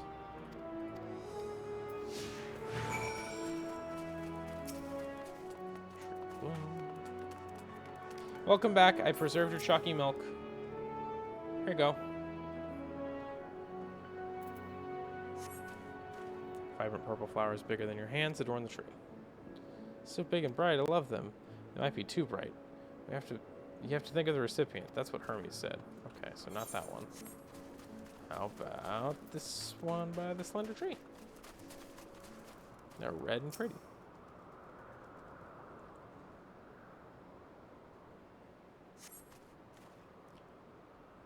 Crane your neck to look for flowers. No flowers. If there were apples, we could have covered them in syrup.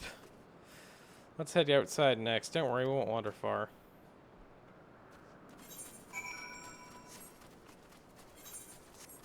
Gotta help the homies. And everybody needs a good glass of chalky milk from time to time. I could go for some chalky milk right now, but I'm fasting. Good old protein shake, perhaps. An array of beautiful flowers grows in the bed, their mix of colors forming a pattern. These would be better for Hermes, but they're hedged in. That means we shouldn't touch them. They're either under observation or poisonous. Any other place should be fine, though. Let's keep looking.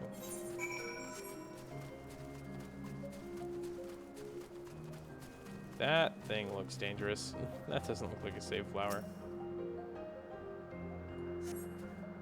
Sit on a tall, thin stalk, and the oddly shaped flower is mesmerizing its undulations. Oh, a conion! A flower that can move! When Hermes wasn't looking, it shot seeds at him. Not a good gift, maybe. But you're good, Kirshi, at spotting flowers. We'll find something soon.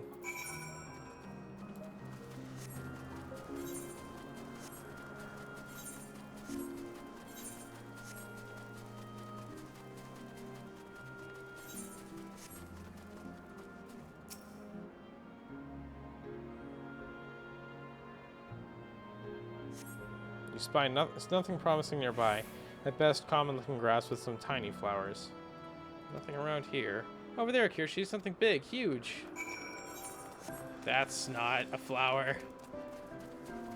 Malodorous grass.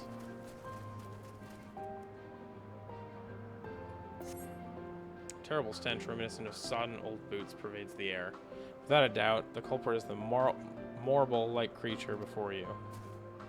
It's an Adonis! The things around its mouth look like petals, but the flowers are the orbs on its head. When Hermes inspected it, it swallowed him up. He didn't leave his room for days. What do you think, Kirshi? Would he like it? No.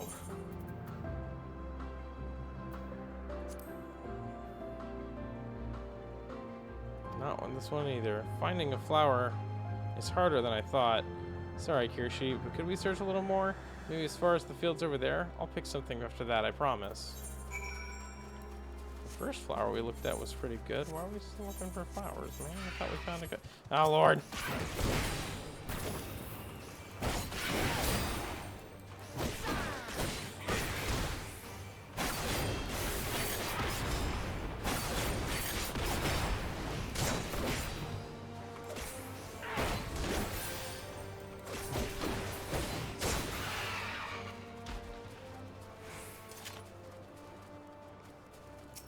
Looking around the lush fields.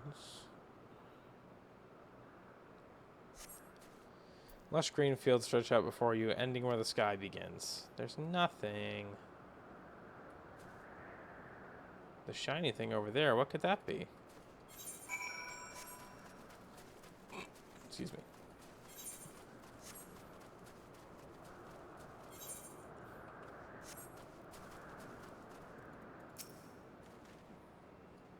Or are these like the Elpis flowers?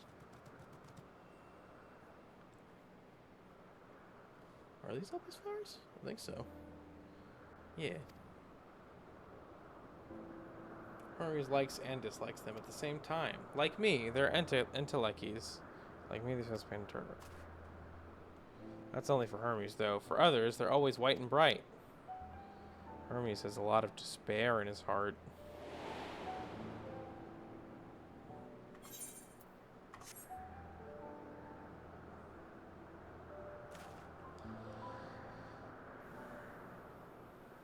Truly? The flower was dark in your home? Then do you have it too? A dark emotion?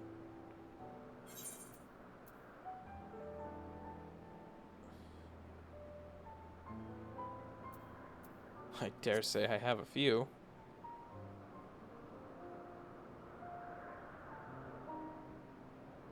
You don't have to say it. I can feel it's something you want to hide.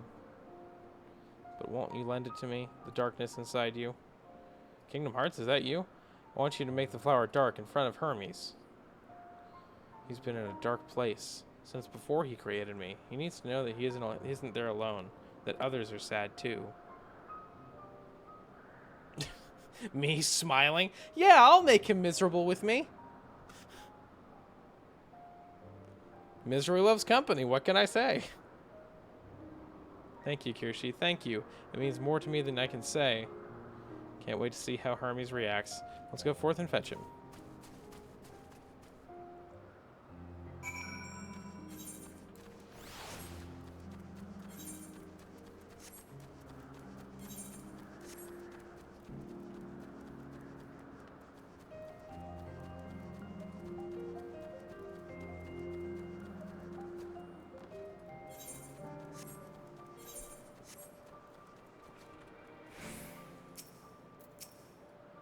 Seems they're still talking.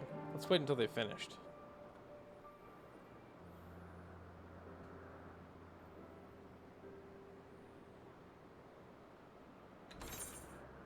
I assume this is a voice cutscene. Depression for everyone! Hermes!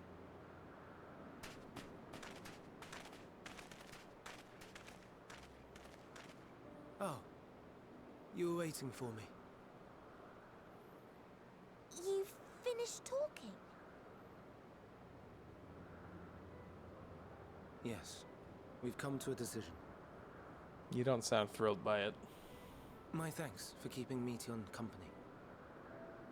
Emmett Selk and Hythlodaeus have already retired to their rooms. There is room for you too, if you would follow me. Wait! I want to show you something first.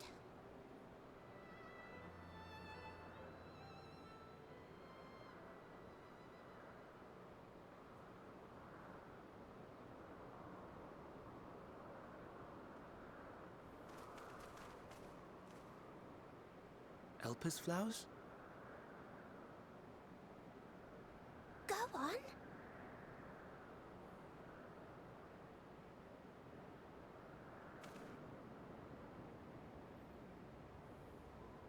Just gonna recall all of the horrible, terrible shit that's happened to me. Real quick. Don't mind me. Purple? I haven't seen him turn purple yet. You're not the only one, Hermes. Others feel sad too. You're not alone. Meteon's so wholesome.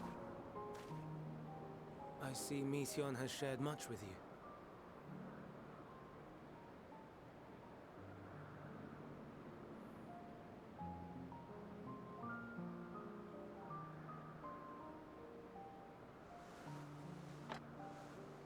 Yay, I get to see his face.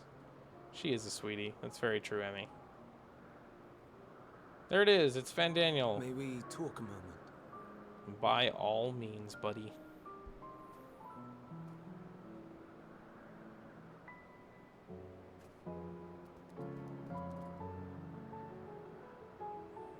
Oh my god, a porcupine. Holy shit. Oh, bye. Run along, you little It's scamp. wrong that we live for the star, that we strive to make it a better place. And yet, in carrying out my duties here, there are times when I am plagued by doubt. Do you recall what Hythlodaeus said when we first spoke of my nomination? Death is the privilege of those who have fulfilled their purpose, a choice they embrace of their own free will. And when they depart, it is always beautiful. That was exactly what he said, yes. Perhaps it is, but only for man. creations that he deems useless are discarded with nary a second thought. Some scarcely Maybe born he's the into opposite of a world, humanist. afforded a handful Maybe he of don't like breaths people before that life much. and potential are abruptly extinguished. We make an effort to spare them the pain. They sense what awaits. Rage and anguish and cower and fear. And it is not beautiful. Yet no one cares. No one. So fixated are we upon the duty that we do not pause to question the method. Pain and suffering, confusion and despair, writ plain in the eyes of those poor creatures. Yet no one sees. We turn a blind eye and carry on in blissful ignorance. Not amiss. And always, always the blossoms shine pure and white. He's PETA. Contradiction so blatant I could scream, want to scream. How can you all accept this aberration? Then I wonder, am I the aberration for thinking thus? And I'm filled with dread.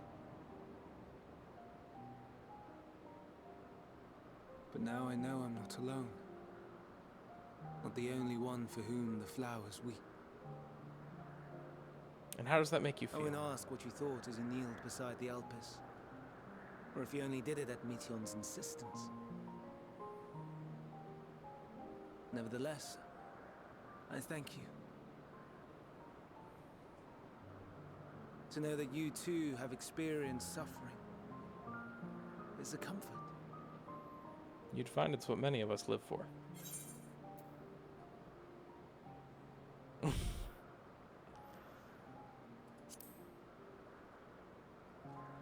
That's a good answer. Indeed. Difficult though it may be, I must endeavor to be strong like you. The people always need you. And so do all the animals that you want to protect. The stars in the heavens. Know you what they are?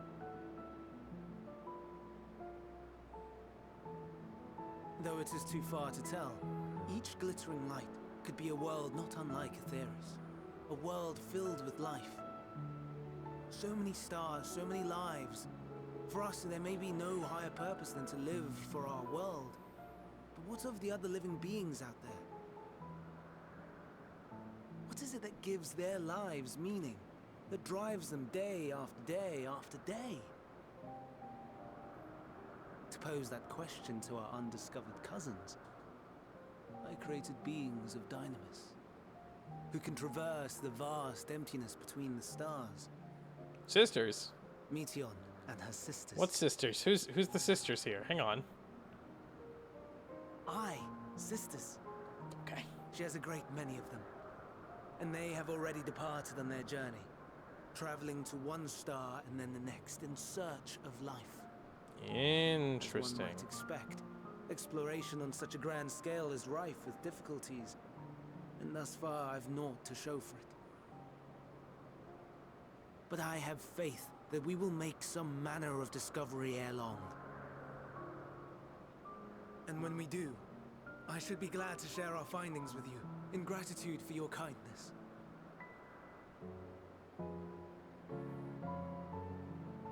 It's getting rather late. We had best find our beds. It would not do for both of us to be sleep-deprived on the morrow. Come, Meteon. Let us head back. All right.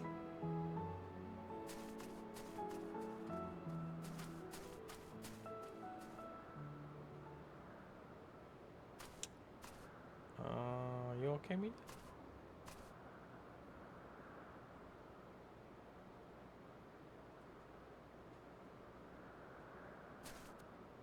Okay. Everything's fine. Nothing is wrong. Okay, with that one done, I'm going to take a small break, regroup, get my bearings, get some more water, all that good stuff, use the bathroom. And I'll be back here in 15-ish minutes since I don't have to make myself food. It won't take as long. So, BRB, friends.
I am back.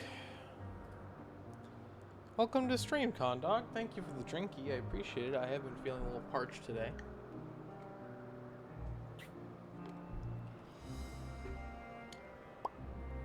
Alright. Hopefully everyone's still doing good. We got a couple more hours, well, like an hour and 45 minutes, give or take, of stream. I will put us back on the right track. We have... Technically, we only have one more quest that we absolutely need to do. I'm going to try to get 2 more done, and then we'll kind of see where we're at from there.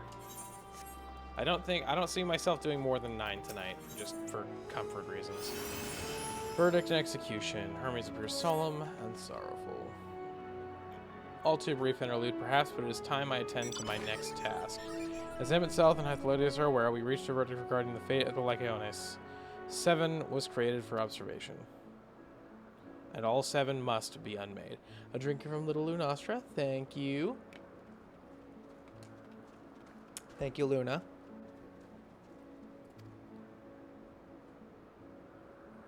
Doros has followed the correct protocols, and as Chief Overseer, I can find no fault in his judgment. The Lycaones would disrupt the natural order, ravaging and consuming other species until they themselves starve and perish. They cannot be released into the wild, and they cannot be allowed to remain here in Elpis. I intend to petition the Bureau of Architect to have the concept preserved as a restricted purpose hazardous life form.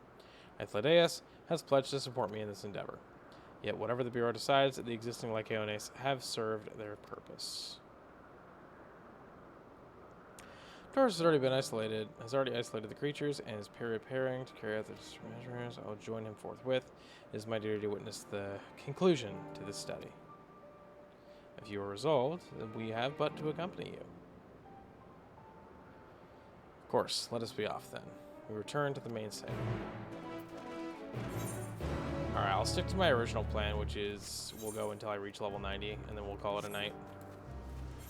Or we'll finish whatever quest we're on if we haven't already finished a quest when I reach level 90.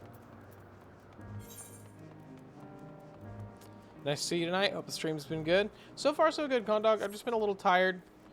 I just haven't really been feeling it as much today, but that's alright. It happens. And doing the whole daily stream thing, I can only expect that I'm not always going to be on my A game, and I'm fine with that. I'm still mostly vibing, enjoying the company of the stream. So, what are you? Are you an S or A rank? You're probably an A rank, huh? Big ass motherfucker. Yep, that is Gurangach. I'm good. I've seen all I needed to see there. I'm good. Don't you do it.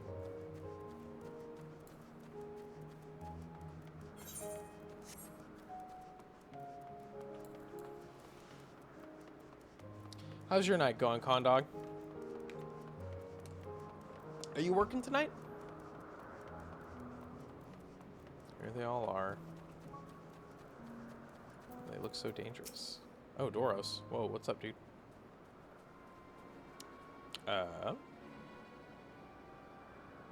Doros, are you hurt? What happened here? Fair enough. I wouldn't either, TBH.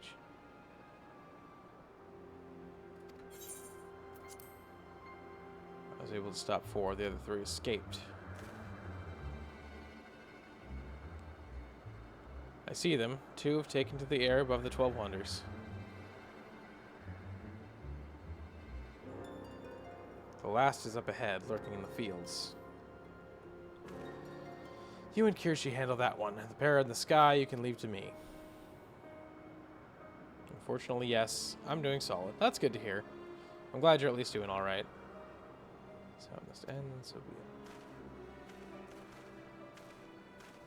I'll render assistance to Emmett Selk, unneeded though it is.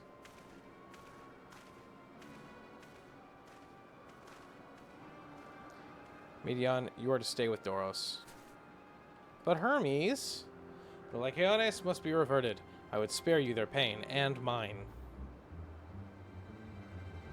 This is my burden, not yours, but if you're intent on helping, then please follow my lead.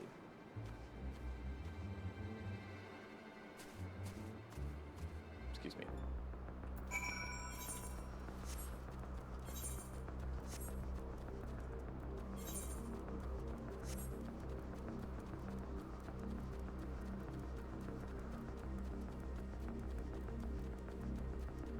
Ooh, look at them.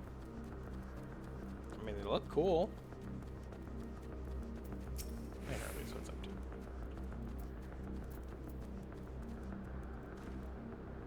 I appreciate your help and lament that it is necessary. That it is our quarry. Within striking distance, sorry, there it is, our quarry, within striking distance at present, but if it feels threatened, it may well flee beyond our reach. Here's my plan. You will approach slowly, in full view, and draw the Lycaon's attention. Now, I warn you, its abilities are as fiery as its temperament. Once it spots you, it will unleash orbs of flame. But fear not, by my measure, you are more than equal to the task. Withstand the onslaught for a few brief moments, and that will give me time to catch it unawares. Ready? Then let us begin.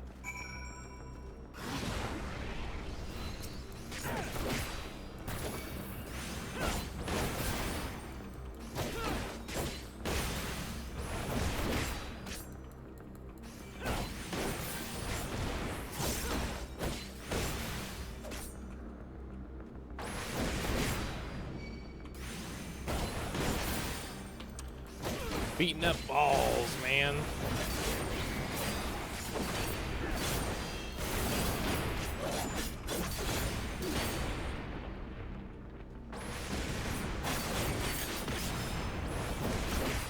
Okay.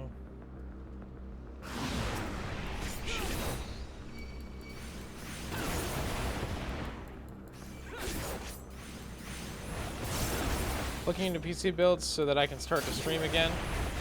I want to be able to stream quite a few things coming out next year, and my current rig most definitely can't handle streaming. Got the total price to like 2.5k. You can get it down from there, man. I'd love to go over some PC parts with you at some point. You can definitely go lower than 2.5k. My current PC that I'm streaming with right now is like, I want to say I spent a total of $1,400 on it. And that was when GPUs were like super pricey. So you can do way cheaper than that by now.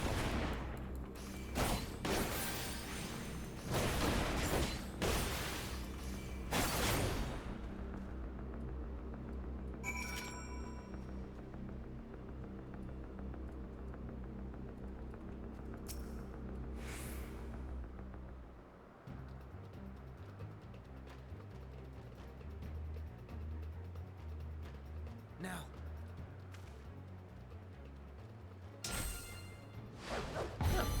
Quite natural. Nice. That was strong.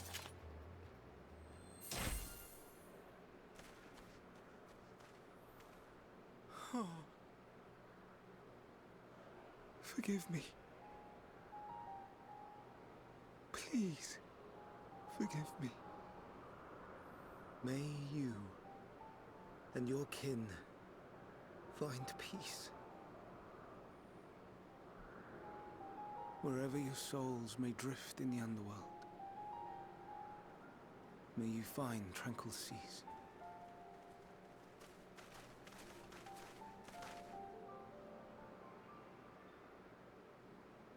Be not forgotten, in concept endure, to reclaim form and one day live again. Serve not the star, or any purpose save your own. Live again, if that be your desire. Now that I think about it, I'm hoping that Death Stranding 2 is on PC day one. There's a chance it won't be. I'd rather not have to get a PlayStation. Same, dude. There's a few games on PS5 that I'm like... You're worthy. But leave your suffering behind.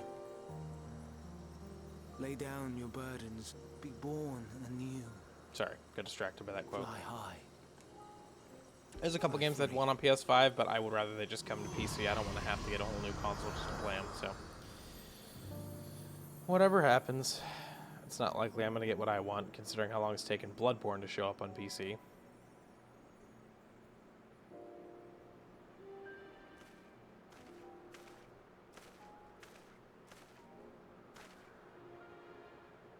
Join the convocation, Hermes.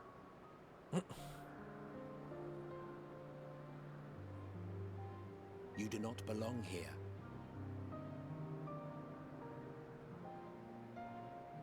leave to replace another. To be replaced. It changes nothing. Tell me, do you think it right that we sacrifice all these lives for the sake of the star? And when the star has reached perfection, what then? If all who are satisfied choose to die, shall we all die in satisfaction? It's a pretty interesting speech you had there, buddy. I do not know. Were I to take up the seat of Fandaniel, it would be tantamount to approving my predecessor's death. I do not know if it is right. And to be torn by such thoughts, I do not know if I am fit to represent mankind. I'll give my soul for Bloodborne on PC. Careful what you wish for there, friend. Please don't be angry. It hurts so. Oh, Medion. Forgive me. If you would still consider me in spite of everything, I beg some time to gather my thoughts. Meanwhile, Hythlodaeus, I fear I must trouble you to attend to the others. 'Tis no trouble at all. Take as long as you require.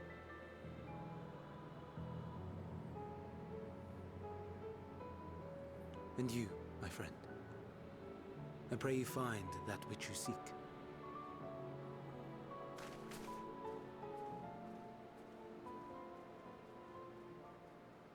I expect we have some few matters to discuss. Shall we return to the 12 Wonders for a time? Sounds good. Aye.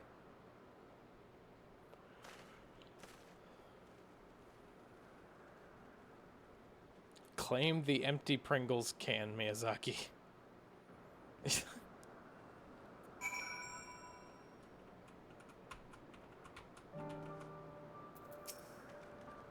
The other Lycaones have been taken care of. The incident is resolved, and life in Elpis continues as normal, or ends, as the case may be. Rationally speaking, I understand Hermes' argument. No matter how well-deserved the rest, there is pang of sadness when a colleague leaves us. Yet never has a departure caused me such grief as Hermes appears to feel. What must it be like to experience such torment? So, officially speaking, we've done all of the quests we needed to do today. I did make a secondary goal for the day of reaching level 90, so we're just going to keep going until either stream ends at 12:30, I get too tired to continue going, or we hit level 90, which theoretically any of those could happen. So, Travelers to the Crossroads. Hythlodaeus wishes to discuss plans for the remainder of your visit. Where to now? If there's anywhere you'd like to visit before we leave, I should be glad to show you the way. Hermes has not yet outright refused his position with the convocation, merely postponed the decision. As such, I may as well resume my assessment. If we cannot accompany him, then I will content myself with questioning his colleagues. Ever the pragmatist, then allow me to remain your humble guide. And what of you, Kirshi? Will you continue along with us? Yup. Wonderful. Our fellowship travels on unbroken. I say, we explore another part of Elpis and see what new encounters we're... blah blah blah. Blah blah blah. Wonderful. Our fellowship travels unbroken. I say we explore another part of Elpis and see what new encounters there are to be had. If you'd follow me, we will first head back towards Anagnorisis. Hippotoe. Hippotoe has a quest for us. But not right now.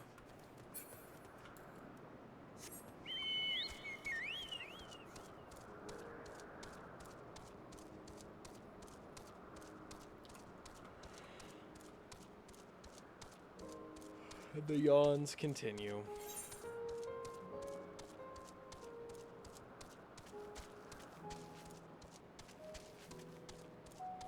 Zephyros! Get it? You get it? It's like Sephiroth, Zephyros. It's funny. It's hilarious. I'm hilarious. Thank you, I know. I'm so silly. I'm so quirky.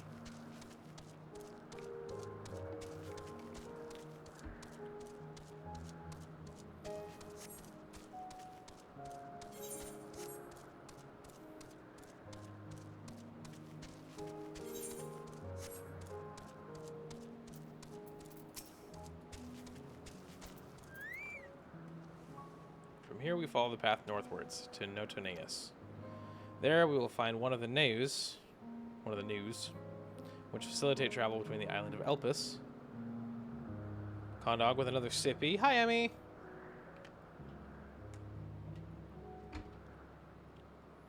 First-time travelers must be accompanied by someone with the requisite permission, which I have previously been granted. We only need to use the device together once, and henceforth, you will have leave to use it freely. Shall we? And I know exactly which device it is, because I already went over there. No to news. Hee hee hee. Tee hee hee hee. Tee hee hee hee hee hee. Hee hee tee hee hee. Hee tee tee tee tee. Tee tee hee hee. Hee tee tee tee hee. I'm losing my marbles. So I need 20,000 XP. Just a little less. It's like 19,000 XP to reach level 90. So.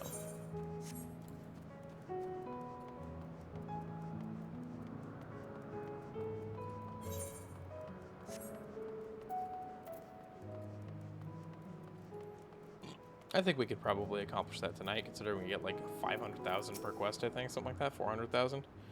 One of the first things I plan on streaming is most definitely either a Dark Souls 1 playthrough with you, or all of Age of Empires games. Those are two very different levels of time commitments, my guy.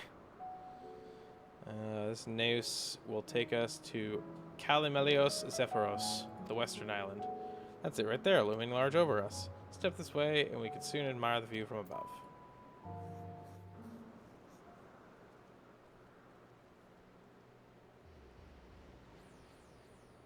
Do we get another Emmett Selk voiced cutscene? It would seem not. That's okay. Hoyaten Oikos is our next destination for I Aetheryte. present to you Kalimelios Zephyros. Oh, it is pronounced Zephyros. Here you will find a number That's of funny. testing facilities, as well as the observation hub of Poiton Oikos. Right then. Let's begin by... It's a Spriggan! Well, well. Step on it. An Arrayus. How Sorry, delightful. Arrayus, I forgot.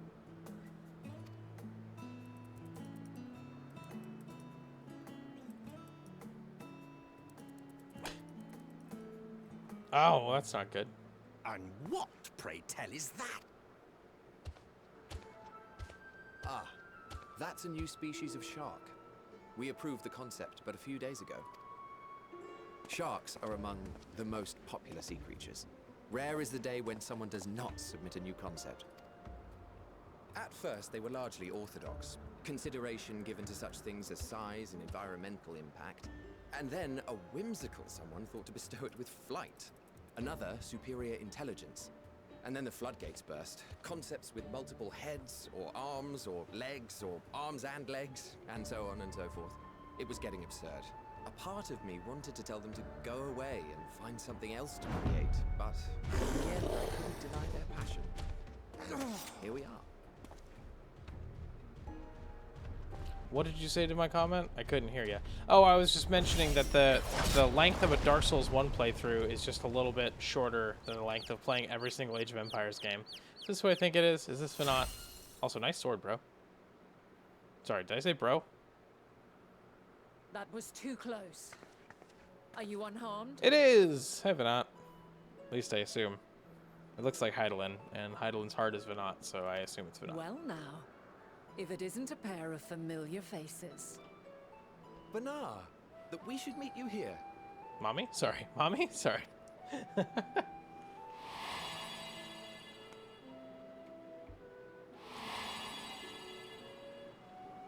Heidelin, what's up? As I mentioned earlier, the better part of the convocation holds that when we retire is when we return to the star. Just a little shorter. Well, she is not among said majority. Even after stepping down, she carries on with her work. I see. Luna is her name, and she is the previous Azem. Oh. It has been a while, Hythlodaeus. You look well. Less so, Emmet Selk. I dare say the lines upon your brow have both deepened and doubled in number. Well, aren't you pleasant? Shame for one so young. You must make an effort to frown less often.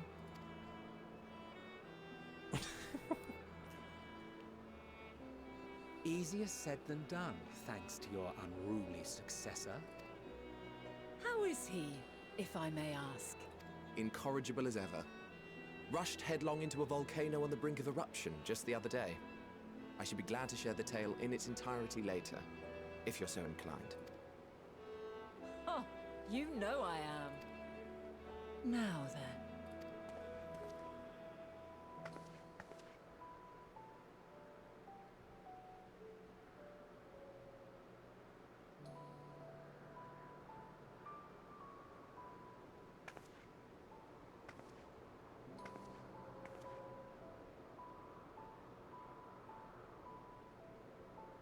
Does she see something? I say, have you perchance come from the future? That's not fair. That is not fair, Vana. That's not fair. You can't just say it in front of my friends, okay?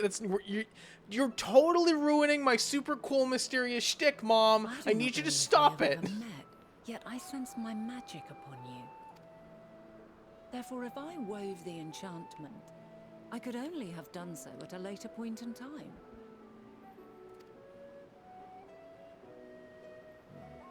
Damn, Crystal What Mommy manner of just magic outed is you. this, if I may ask?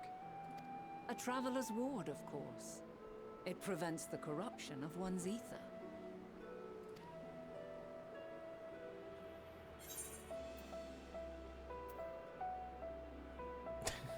Sure. That sounds pretty accurate to what Kirsty would say. Def gonna talk to you about streaming at another point. Gotta hop off for a bit though, unfortunately. That's all right, man. I'd love to talk to you more on these topics. And Spock Avriel with the drinky, thank you. Condog with a drinky. The magic would afford you a measure of We do be staying hydrated in this chat. Thank you guys, appreciate you. Condog, I would love to talk to you more about streaming later and computer building and all that good stuff. I have a decent amount of insight into all of it. Emmy with a drinky as well. Are you guys trying to hydrate me or drown me? Sheesh. But have a great night, man. I hope work goes well for you. I hope things are steady and not ridiculously slow or too fast to be comfortable. Take care. Spock Gabriel, how you doing? Waterboard. I don't have a rag nearby. Let's say another drinky for Condog. At this rate, I'm going to have to go refill my water again. Such beings. But if they enthrall by warping the balance of ether, then yes, the magic would afford you a measure of protection. I gather from your question that you are not ignorant to its presence. Hold on. From the future? I can't keep going. Drinky for drinky. Help. Just doze off a bit. Last night after your stream, I only got about 4 hours of sleep. I'm sorry to hear that, man. And honestly, same. I also only got about that much sleep, so I don't blame you. I am, however, sorry that was all you managed to grab. I hope tonight offers you a bit more respite and rest. Am I allowed to elaborate now? I'd like to just, I want the cat out of the bag. Are you unable to speak of the matter? I mean, I don't really see why I wouldn't be, but it's fine.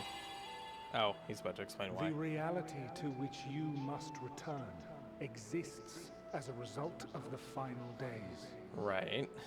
You cannot reshape the past to undo the tragedies of present. Gotcha.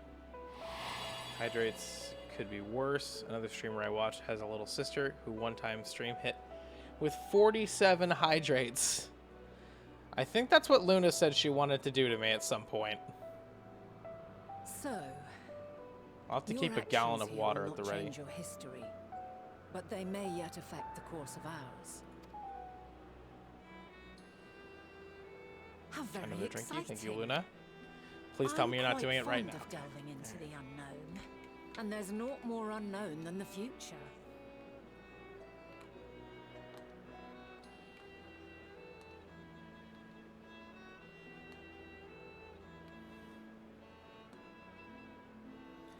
is such a thing as water poisoning. True, and I will be limiting myself on how much water I'm willing to drink, but so far we're fine. I'm not going to drink more than 3 of these in one stream, is my personal rule. Because that would be like 90 ounces of water, not counting what I drink outside of stream, so. 90 ounces? 75 ounces. Close enough.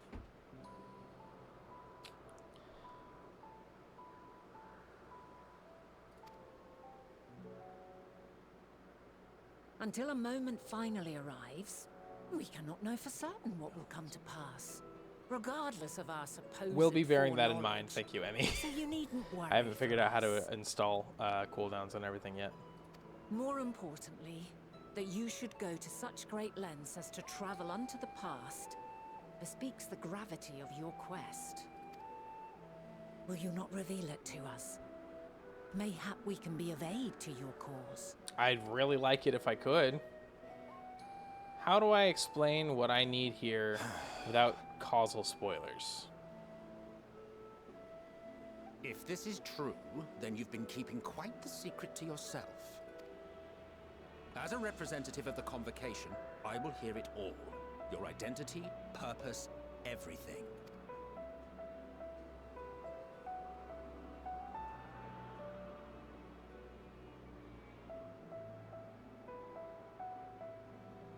Why don't we move to a place more conducive to calm conversation? Thank you, Vana. Very I've cool. been working here for some days now at an old friend's behest.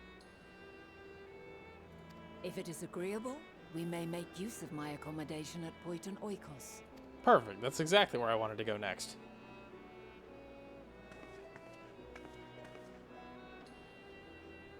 We were meant to meet.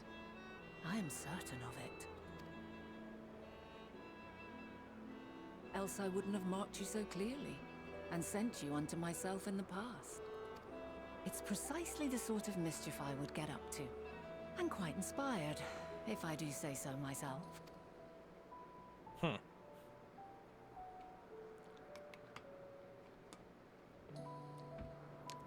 You're not my real mom.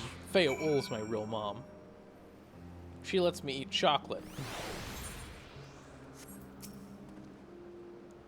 My apologies, but before we move along, a colleague has tasked me with a matter which I'd rather not leave unresolved. It involves finding a certain concept engraved crystal and the quick-fingered Aureus which made off with it. An Aureus, you say? I think we might have seen the culprit before being distracted by that business with the shark. Would you like us to follow its ethereal trail? That would, of course, lead us only to the Aureus. There is no guarantee that it hasn't dropped or stashed away the crystal you seek. Even that much would be enormously helpful. While you are hunting down the thief, I can follow behind and scour the forest floor just in case. Could I ask you to join the search? I would appreciate another pair of eyes to cover the land to the west of here. There's a small bridge leading to Poiton Oikos. Let us meet up there once you've exhausted the efforts.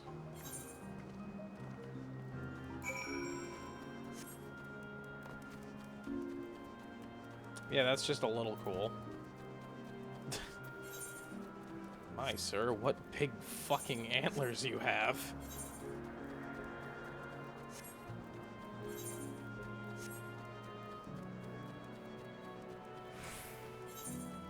I figure until it gets to a point of genuine excess where I am uncomfortable with the amount of water I'm drinking, I probably won't need to do a cooldown on that one specifically, but there's a few others that I would use a cooldown on for sure.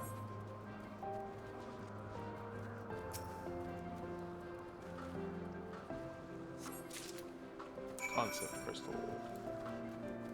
Nice.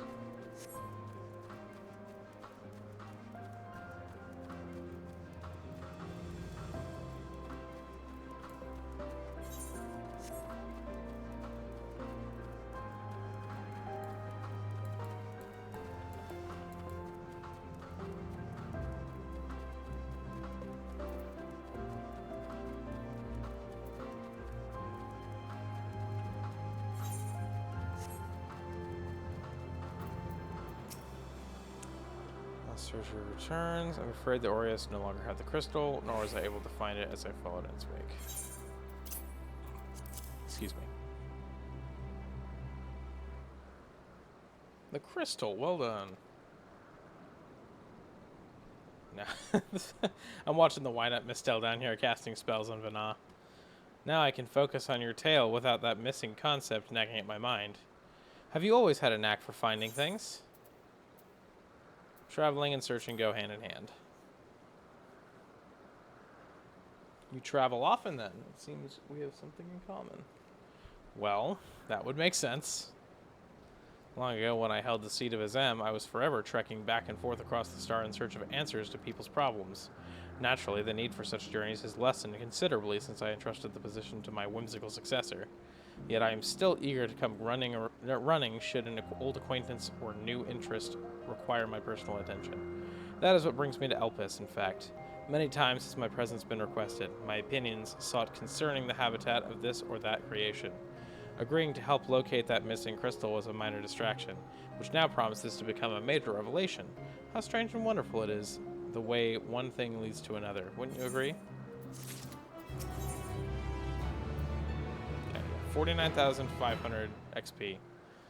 So, 3 more quests, we should have it. I don't know if I'm going to make it 3 more quests. We'll see. Thank you again for your timely help. Now then, 'tis time I return to the stolen property. If you would go ahead to my accommodation, I will join you as soon as I have attended to the task. Follow the bus straight into the building on the top of the slope. I have the entire place to myself so I can speak without fear of being disturbed or overheard.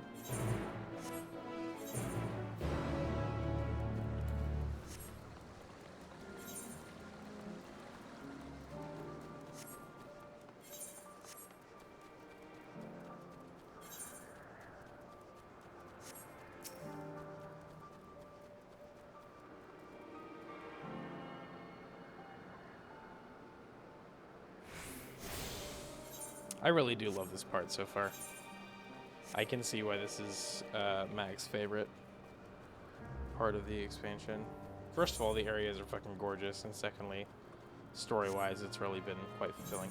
Dude, even with my filter on, this fog layer is insane. That's nuts.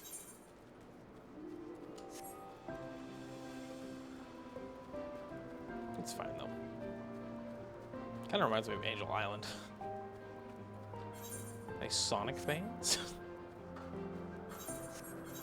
Because I'm not one of them. Attuned to the Aetheroid. Got a little mappage going on.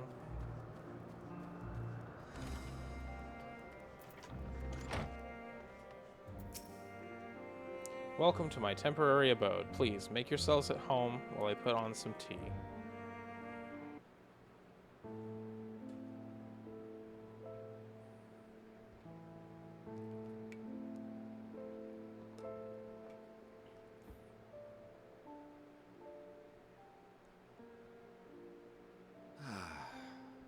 Wonderful aroma. I feel more relaxed already. It's chai tea, isn't it? Would that I had sweetmeats to offer, but I travel light out of habit. Luna's back on the witch game, There's everybody. plenty of hot water though, so please have as much tea as This you isn't an addiction, I swear. I only play it 18 hours a day. Now then, will you tell us your tale? As best as I can tell it.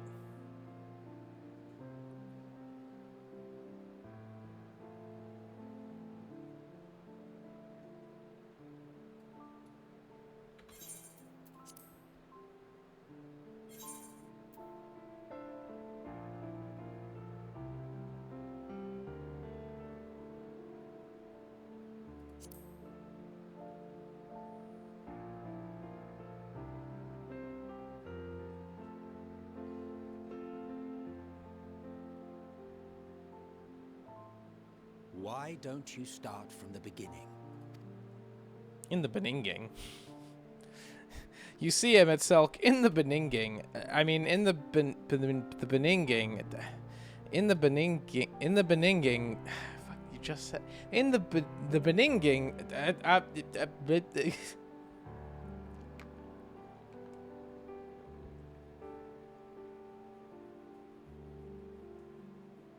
In the beginning. There we go. I finally said it. Oh my god. Telling of Hydaelyn.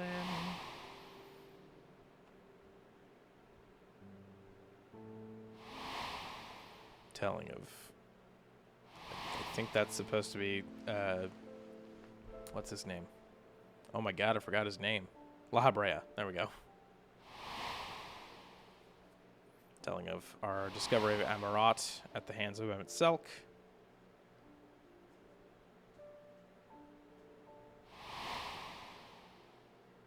The fight against Zodiark. The destruction of the moon. The everything. We told them the everything. And they look depressed about it.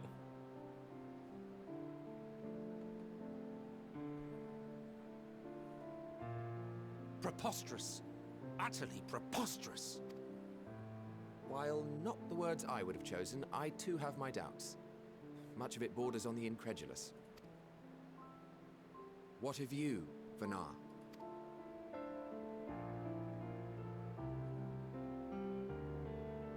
Not knowing the precise details of the first final days, it is difficult to determine the veracity of the tale.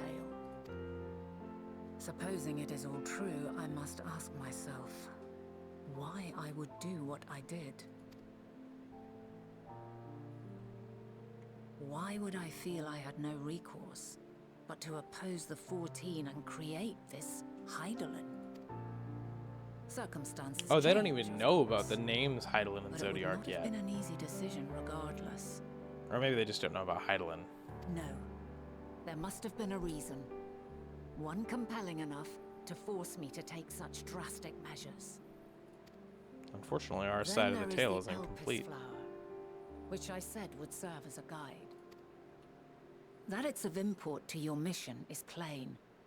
But your presence here leads me to believe that this place also holds significance. But what could it be? What are we meant to accomplish?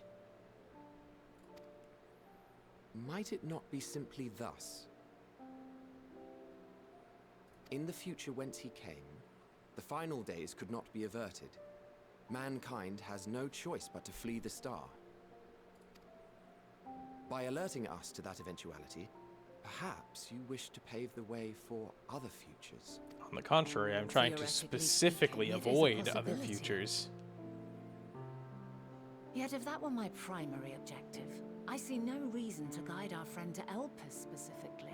The capital and Amarot, or even my own home would be more logical destinations.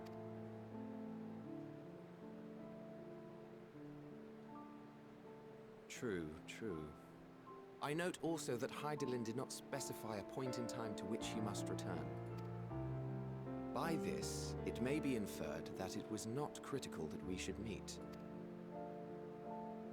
Alternately, she had reason to believe that our paths would converge, coincidental though it may seem. This is quite a puzzle, and we do not have all the pieces. Hardly any. But we do have one immutable fact. If the final days are indeed as described, they will bring death to all that I hold dear. Yet despite being afforded long years of preparation, the only provisions I could make were for flight. Nay, my first and foremost endeavor would be to find a way to forestall the coming doom. Given that even the 14 failed, mayhap you deemed it impossible. Nothing is impossible. This I have always believed. And if Hydaelyn is indeed me, she would believe the same. Listen to yourself. Are you seriously entertaining the notion that you are a messianic figure in some far-fetched tale? I mean, Emmett, you don't really have to believe it. Well, I will not. I refuse to accept that our world could be undone by some unforeseen calamity. Technically, it was I foreseen. also take offense to my portrayal as a megalomaniacal madman. That might have been an over-exaggeration. To sacrifice oneself for the star is a noble act, and I would hold those who gave themselves to this Zodiark in the highest esteem. And you did. Yet, You claim I recreated Amarot and populated it with phantoms of our people? A bizarre indulgence that would be insulting to their memory. You also did that. Worse still, I even invited you there. Literally invited my own downfall. Why would I do something so idiotic and inexplicable? You thought I would be an ally.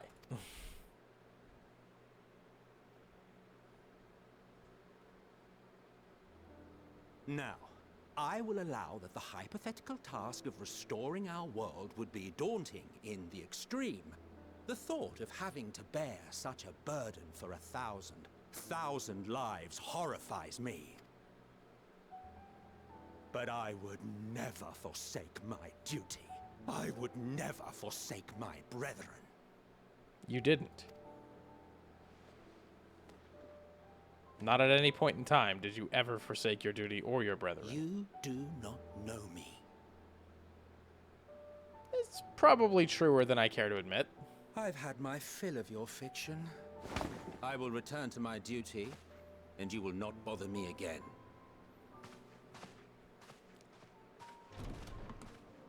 Emmett Selk, wait!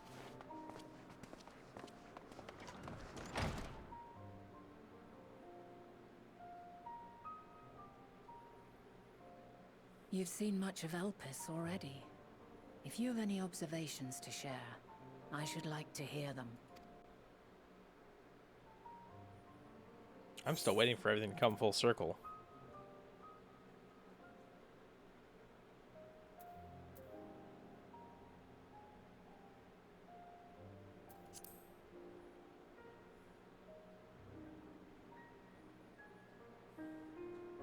Ah, yes. The energy distinct from ether. Though not my field, I have a basic understanding of Dynamis. And you say Hermes researched the phenomenon in the course of creating Meteon? Yes. I believe this warrants further investigation. With that settled, it is time for action. The missing pieces of the puzzle are here, I'm certain of it. And when you find them, the picture my future self has painted will be complete, and you will have your answer. And suffice it to say, I will aid you in your quest.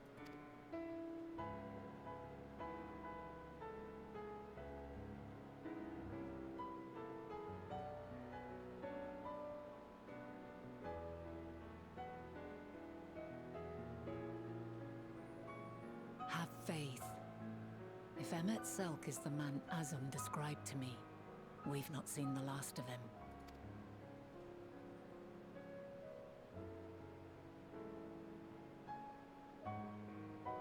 I still need to equip all that Ironwood headgear, or all that Ironwood gear, rather.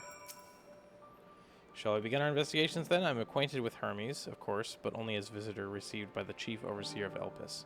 Of the man himself, I know only that which is common knowledge. Thus, I suggest we fall back on the tried and true method of conversing with the locals. The observers who live here can surely tell us more of Hermes and Medion, and I have a good idea of where we might begin. Gotta follow over now.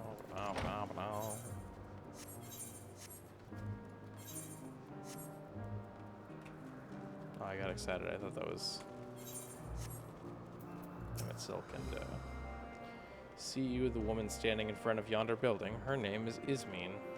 She is the one who made arrangements for my stay in Elpis, and from what I recall, she has held her position here for quite some time. Chances are she can provide us with some insights. Go and ask your questions. I'll help with drawing out answers if need be, but I leave the choice of topic to you. Questions? For me? Well, I suppose I have no other pressing duties at the moment. Following event cannot be skipped. Moish.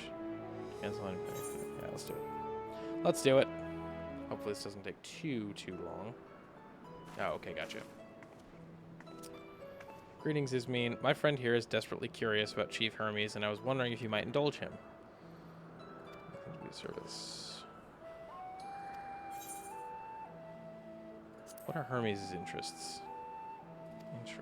Well, he is an authority on flying life forms and has expansive knowledge of living creatures in general. Is that what you wish to know? How would you describe him as a person, as a colleague? He's a quiet man, reserved you might say, and occasionally somewhat poor with his choice of words. His reticent nature, however, does not prevent him from carrying out his duties as chief overseer. I hope that answers your questions. Is there anything else? How long has Medion been here? I can't say rightly. As the chief's personal creation, Medion has not been subjected to observation and study like other concepts. So one day she was simply there. What do you make of her abilities? I understand that she is a highly unusual familiar able to read emotions and communicate directly with one's mind.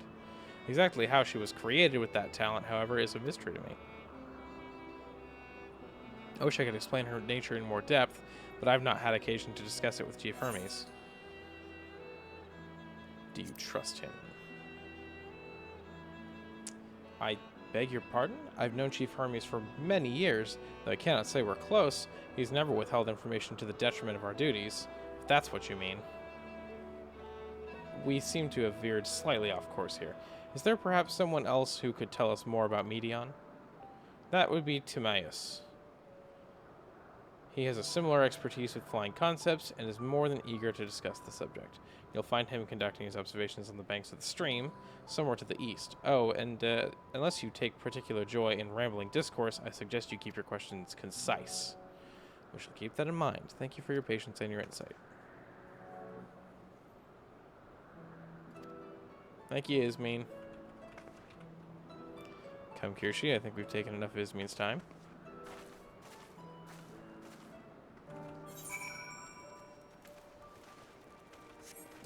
There. Oops. Our investigation is off to a fine start, wouldn't you agree? From here, I propose that we split up. I shall continue making inquiries to the resident observers, if you could track down the colleague Ismene mentioned. Although I felt compelled to take the reins of that previous conversation, your fearless style of your interrogation will eventually lead you to the answers you seek. All I ask is that you watch your footing around the stream. We can meet back here once you've finished speaking with Timaeus.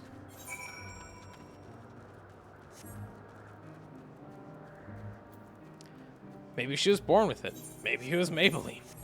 No, she was born with it. She was created with the sole purpose of it, you might even say.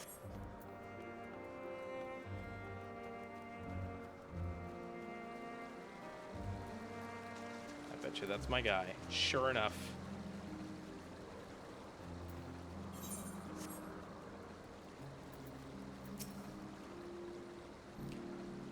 They probably have some weird name for Maybelline as a product out here. Something like, I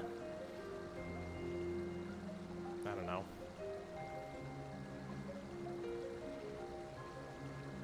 Iorite cream or something. I am Timaeus, but please keep your voice down. You'll startle the birds.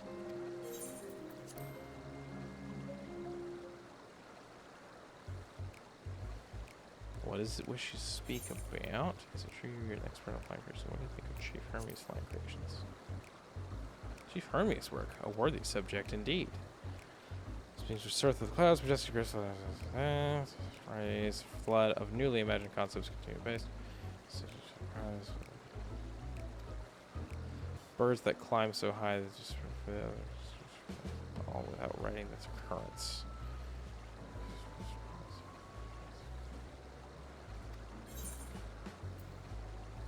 Medion 2 is a marvel then? No matter, it would be superficial at best. Despite my admiration for Medion as a concept, I have never delved too deeply into the inner workings of her nature. Not that she has a gift for communicating via emotions, but otherwise her abilities are a mystery to me. She prefers registered for scrutiny, and the consideration before that step is frowned upon, to say the least. If you came to me, a fellow artisan, looking for advice, that would be an entirely different story. I could tell you more of Media's nature if you like. Do you know of Dynamis and Entelekes? Dynamis and Entelekes. Those terms do sound vaguely familiar. Was there not a flower made here in Elpis which exhibited properties of one or the other? It must have been centuries since I last heard anyone speak of such things. Has there been a resurgence in interest? No. Then why bring up the subject? I'm flattered that you sought my insight, but I cannot afford to neglect my duties for the sake of idle chatter. I really must return to my observation. Surely you have your own tasks to attend to. Did I pass? I guess I passed.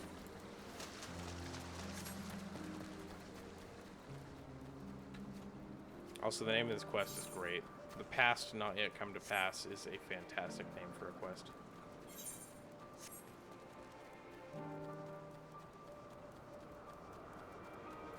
And maybe they're amazed.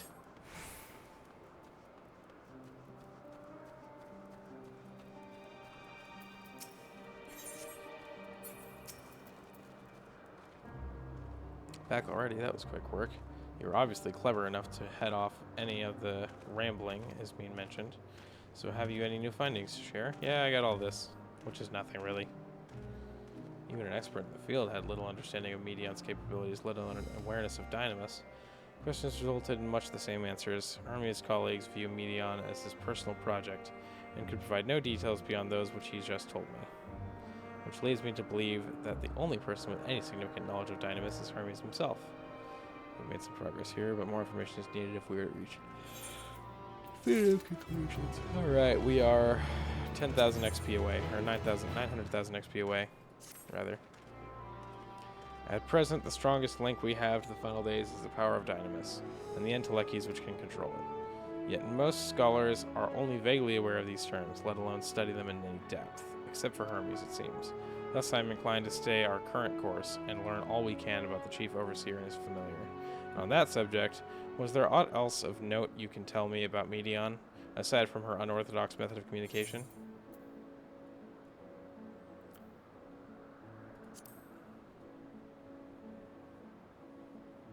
I rather wish you had mentioned that earlier. In any event, would you care to elaborate? I mean, that's really all I got for you, if I'm being perfectly real. So these siblings of hers now travel the great expanse in search of deeper meaning. Thank you. Though the mystery at hand remains unresolved, I feel you've touched upon a vital clue, one we should keep in mind as we continue. Next, I propose we take ourselves to Peripetia Crystalline, not far from here. Just follow the path to the west. Well, what do you know? I was going to head over there anyway to complete more of the map. How very convenient!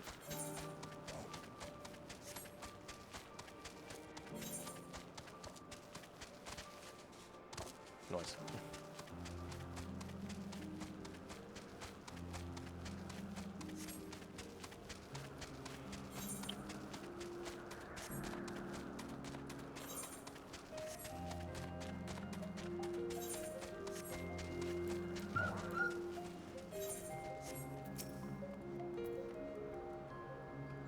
This tower and the one further along are both part of Peripetia's Crystalline. Sorry, Peripetia Crystalline. There we go. Peripetia Crystalline. The facility where they archive all of Elpis's observational and testing records. The train is back! Oh, thank God. I thought we'd never hear it on stream again. Fuck. Which, while fascinating, is not the reason we are here, is it? I shall cut my architectural lesson short and see what those two archivists have to share. If you could find someone to speak with over at the other tower, I shall join you there anon.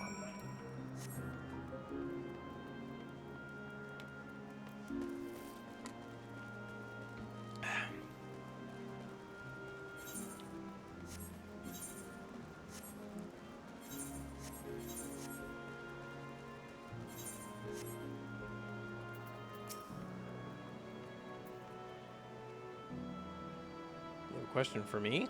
Certainly, just a moment while I conclude my current appointment.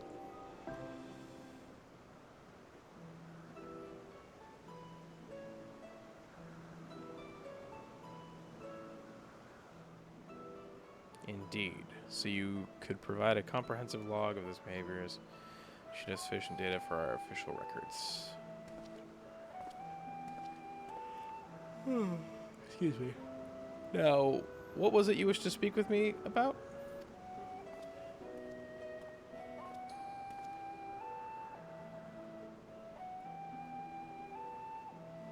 The Chief Overseer's personal research project, and by that I assume you mean Medion.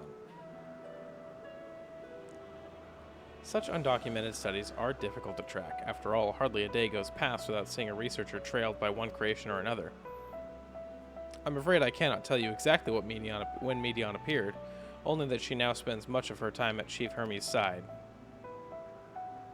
Although, I do recall an interesting tale my dearest Galeen shared with me. Jaleen, maybe? I'm with Jaleen.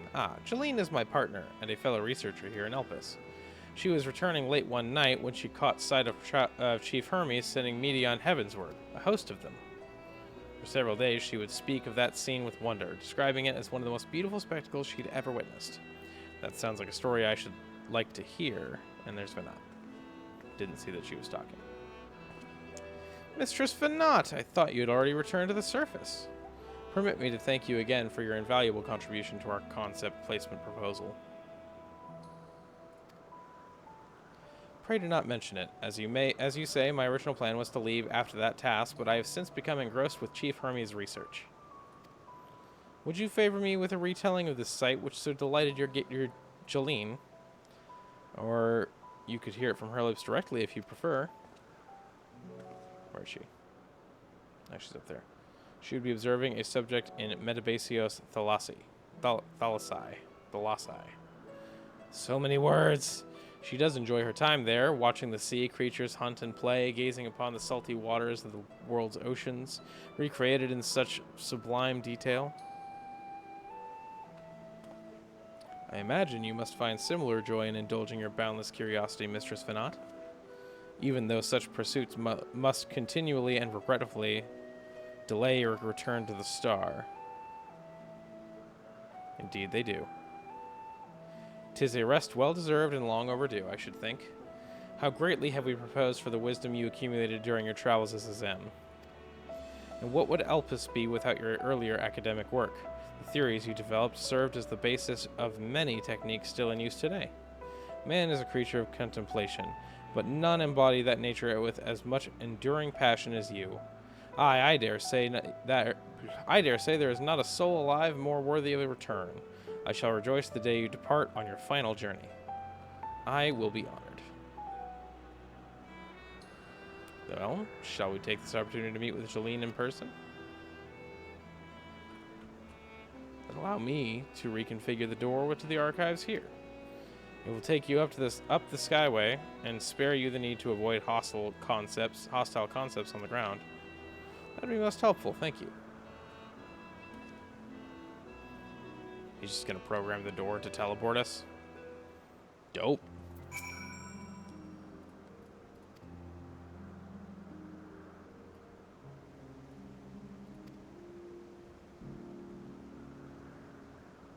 Alright. Jaleen will be eager to share her tale with you, I'm sure. Let's do it. Oh, is it just gonna teleport me up there? No, I have to walk across, okay. We got that much at least. So she's over. Okay.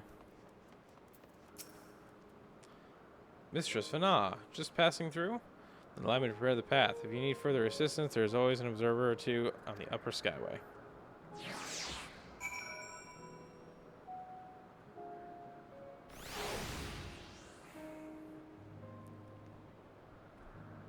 Go. Funny.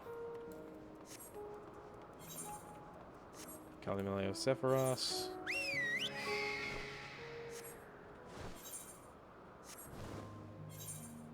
There it is. Metabasios Thalassae.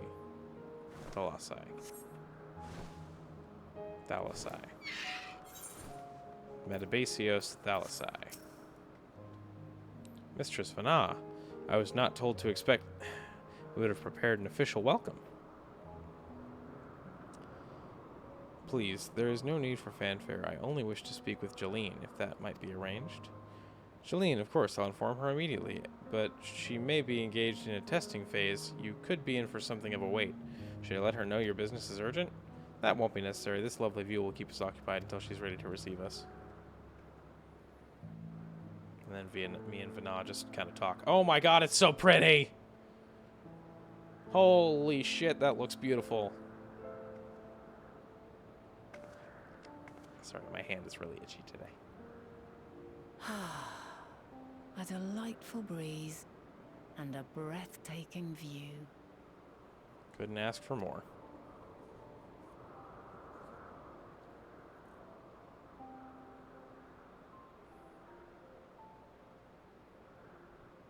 What is it like in the future?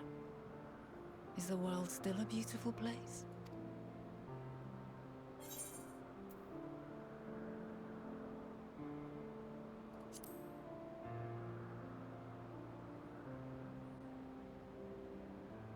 I'd be lying. Elpis is a place of exceptional beauty in this age, so it may not make for a fair comparison. Yeah, I kind of figured as much. While we wait, will you not tell me about your adventures? Well, not the portentous events which led you here, but the simple delights all your own. By learning about the future world, I may gain insight into future me's plans. But more than that, I have an interest simply as a fellow traveler. Short of going somewhere oneself, there's naught more stirring than hearing another's account.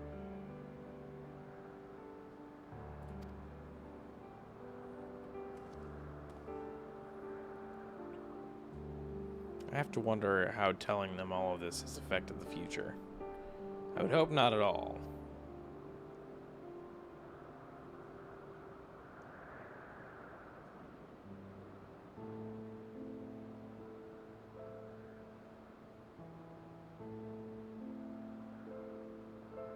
That was funny. I got a tweet or a text or something.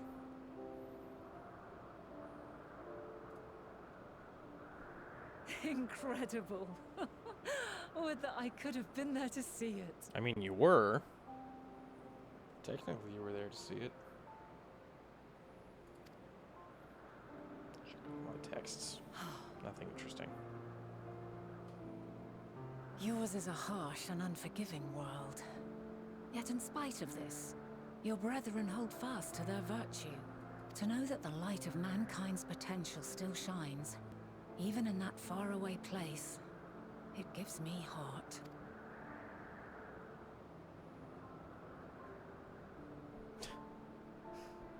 Thank you for regaling me with your tales. I will treasure every word. As you know, I was once a scholar. And among other things, I sought to understand the workings of the world. What exactly is ether? How formed the laws of nature? When sprung mankind? Riddles and mysteries beyond counting.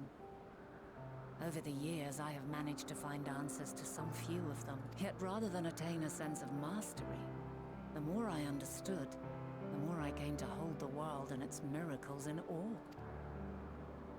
We too are miracles, each and every one of us. Born of the warm breath of life that traverses the heavens, swirling through eternity. When I fully grasped the improbability of our existence, nothing felt impossible anymore. If it could be imagined, it could be done.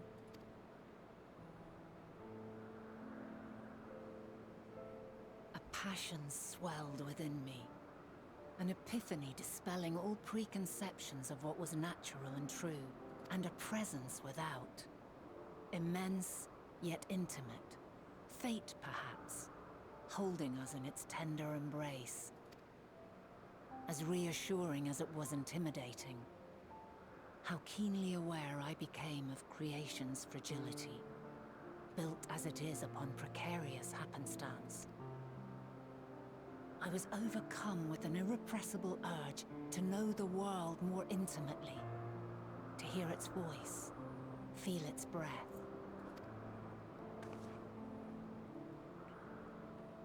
I ventured forth on a journey that very day. So very long ago now. Inspirational. Freed from presumption and prejudice, I saw the world through a newborn's eyes. Everything fresh and new. And so beautiful. Lands that stretched on forever. Skies one could drown in. The heartbeat of nature, silent yet strong. And amidst it all a people. Beacons of light and life. Laughter that warmed my heart like naught else before. They are my meaning, and my purpose. My love. And so long as they need help, I cannot return to the star. Perhaps my future self is still waiting for it. A moment she can let go and walk unto the end. Safe in the knowledge that man will find his own way.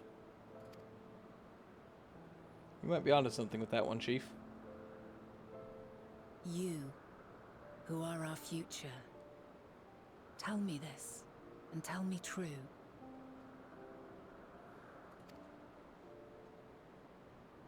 Has your journey been good? Has it been worthwhile? Fuck yeah, it has.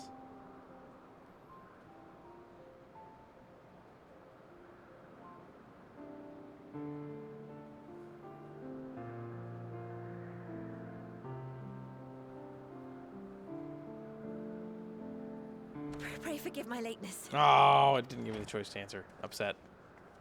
My observation subject was rather irritable, and it took a while to settle it down. No need to apologize. Your work takes precedence. Besides, we had a pleasant conversation in the meantime. You're too kind. Now then, I'm told you wished to ask me some questions. To avoid a Indeed. repeat lack of sleep, I'm turning I in. have an Have a great interest in stream. one Nighty of night. Hey, Francis's take care, Spuck creations. Avriel. It was a Me pleasure too. to have you as always. You witnessed a host of them take flight, yes? And I hope to see you in future streams. I gotta go refill my water after this quest. That! Yes, yes, I did. 'Twas in the dark of the morn. I'd left the Thalassai after nocturnal It is observation. Thalassai. Okay. As I walked along, I spied a bright light climbing high into the southeastern skies. Then, in an instant, it was gone. Like a shooting star, only rising rather than falling. But then another shot up. Then another, and another. Intrigued, I made my way to the edge to investigate. And who should I spy on an isle to the south but Hermes and Meteon, the Metea, rather. There were lots of them, and I realized they must be the shooting stars that I'd seen. A dazzling spectacle indeed. Have you spoken with Hermes about this? Oh, yes. The sight left such an impression on me that I approached him about his mystery project the very next day. Alas, he said that he couldn't reveal anything just yet, that he needed to conduct further tests. It shouldn't be long now, though. He often returns to that isle, and I have a feeling he's nearing a breakthrough.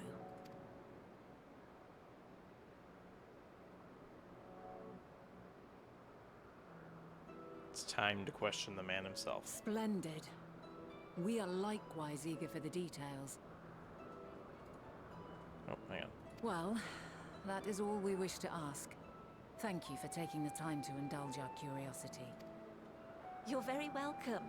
It's always a pleasure to speak with other inquisitive souls. Oh, and will you be descending now? If so, I shall link the doors for you. Please. Is it going to make us walk down, or is it going to just teleport us down? I think it's just going to teleport us down. Sick.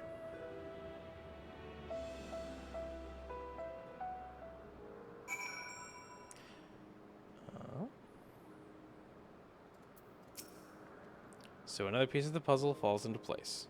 From what we've learned thus far, I think we can safely conclude that Hermes hasn't been revealing the details of his research to others, which suggests that either someone will appropriate his discoveries and make use of them, or that Hermes himself will have a hand in causing the final days. Okay. Sure, I'm going to roll with that. Since we have no reason yet to suspect the former, we should consider the latter the more likely possibility. Proceeding under that assumption, our next step should be to divine why, or even if, he might desire such a terrible fate for our star.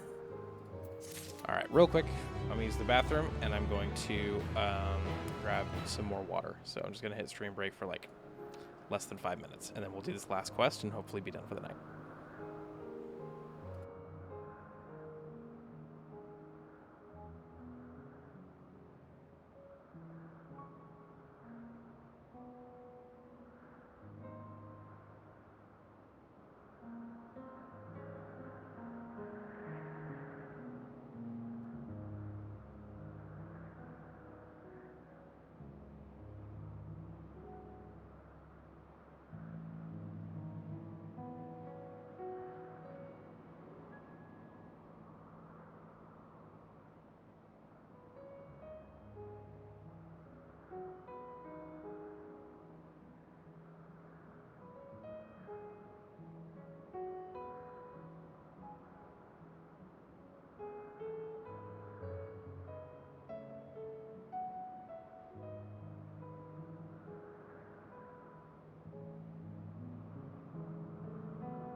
I just screwed the cap on my water bottle and then set it down on the table over there and just walked over here and went to go start streaming again and then realized I didn't have my water. I don't know why I am the way I am. Anyway, back to stream. Worthy of his back, Vana has a new course of investigation in mind. I should like to visit the site from which Hermes sent forth the media. If we are fortunate, we might find some hint of what drives this research of his. Jeline said she spotted them in the southeast, rising from an isle she could see from the edge. If we stand at the same vantage point, it should not prove too difficult to locate the isle in question. Let's take a look, shall we? Southeast, so yeah, that's what I thought. God damn it. Going for a walk, going for a walk, going for a walk, going for a walk. Yeah, this will for sure get us to level 900,000. Oh, sorry, get us to level 90. Level 900,000, yeah. Yeah, I really want to get to level 900,000, you guys, so we'll just have to keep streaming until then. You know, I'd say we're pretty close. We've only got 910 levels to go. So, I think we can do it.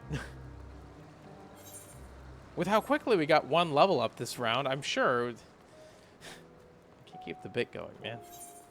It's too much. Hopefully this quest is a little bit quicker paced. Somehow I doubt it, though.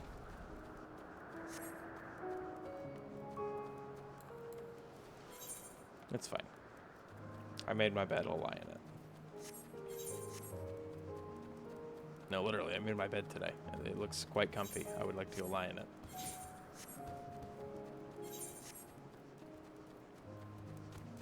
Behind it as it is walking directly in my freaking way. You jerk. Oh yeah, I should probably equip all this armor, huh?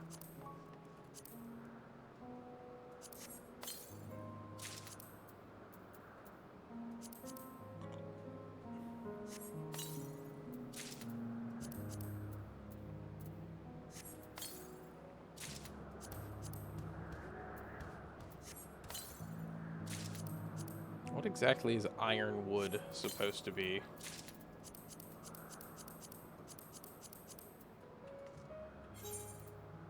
I mean, this armor set does look kind of sick, I'm not gonna lie.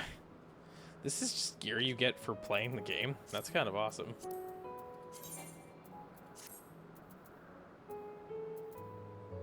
Alright, gear set updated. Oh, it's fine. I guess it's okay, whatever.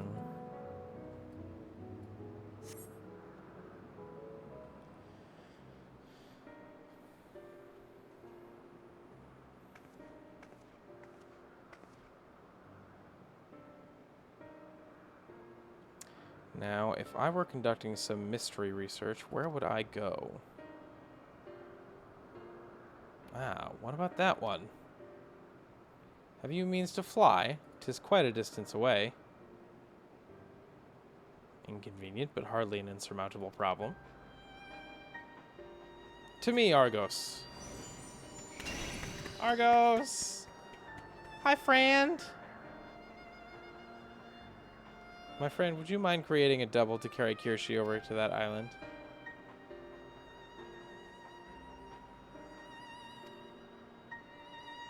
Stubborn creature. There's no place on this great star we have not traveled together, and still he remains obstinate in the presence of strangers. Argos is rather exacting standards, I'm afraid. Okay, so what would you have me do? What? You've ridden him before? Your before, meaning my after. Not at all confusing that. Interesting. 'Tis certainly not unthinkable. But speaking of the here and now, the quick solution is for us to face off in a sparring match. Yo, I get to fight Mom? Demonstrate to him that you're capable of holding your own against me in battle, and you should convince Argos that you are worthy of his back. And besides, I might even teach you a thing or two into the bargain. You seem doubtful, but useful lesson or not, it will certainly be a moment to remember, a memory of the distant past to cherish. What say you, traveler out of time? And if this memory turns out to be a bad one? Choose your battlefield. I got this cool new suit of armor to try out. I admire your confidence. Clear your mind and prepare your weapons. I will await you at the clearing over yonder.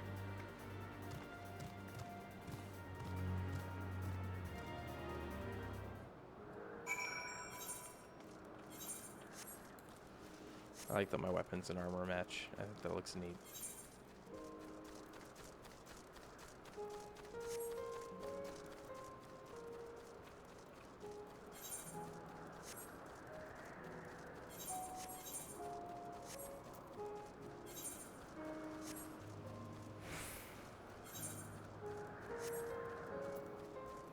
I have to become worthy of the dog's back.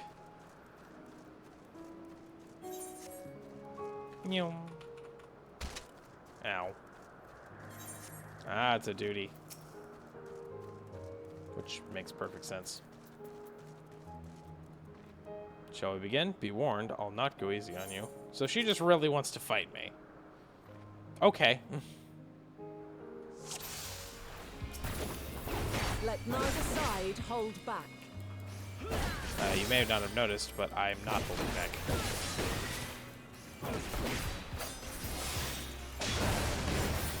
Yep, that was now. My blade sings!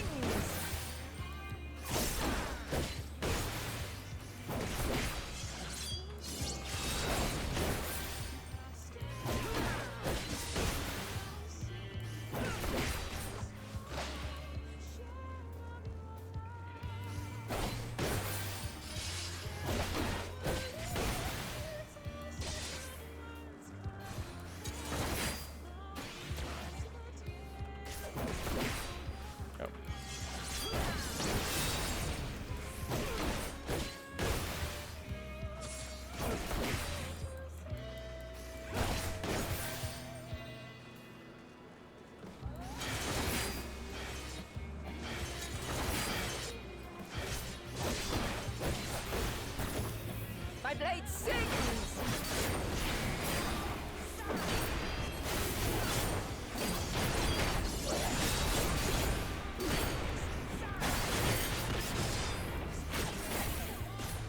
Impressive. I shall have to try something different. Don't worry about this one. Just a buff. Okay. Alright, with the Muse's War quits. Ooh, this is tight. Oh, No quarter. I see. I read that wrong. You said, ooh, this fight.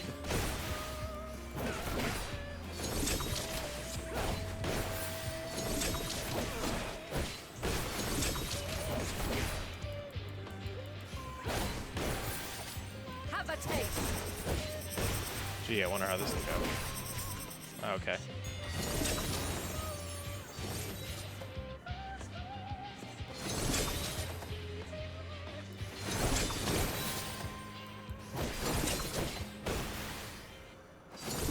Ouch. That's unfortunate.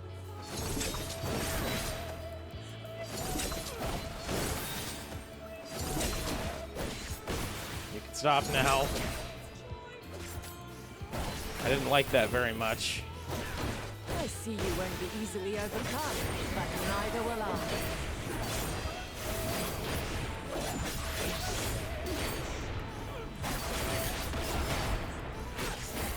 There we go. Oh, she is just switching classes on me. Gotcha. Okay.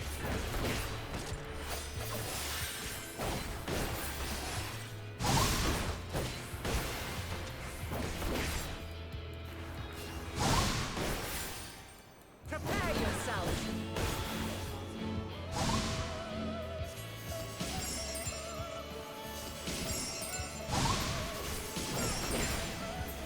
Oh, I understand now. This is how that mechanic worked before too, huh?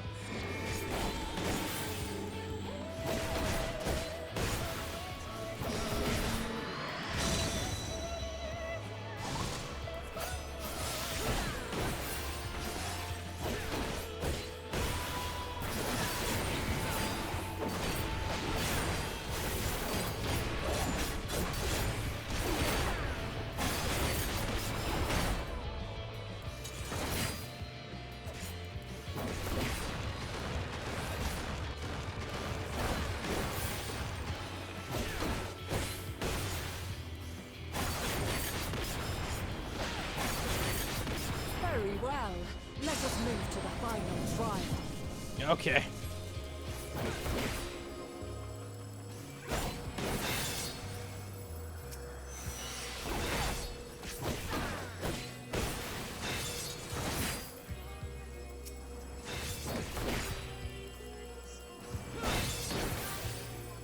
Yeah, I had a feeling that was going to happen.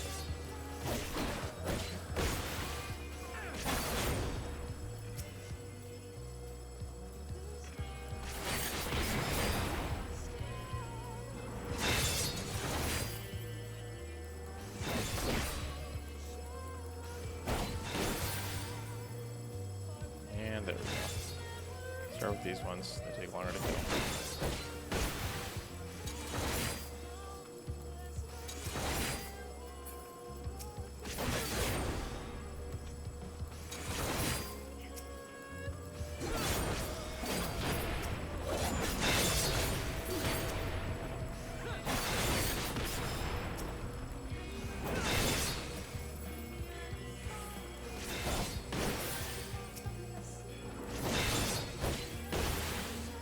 Oh my god.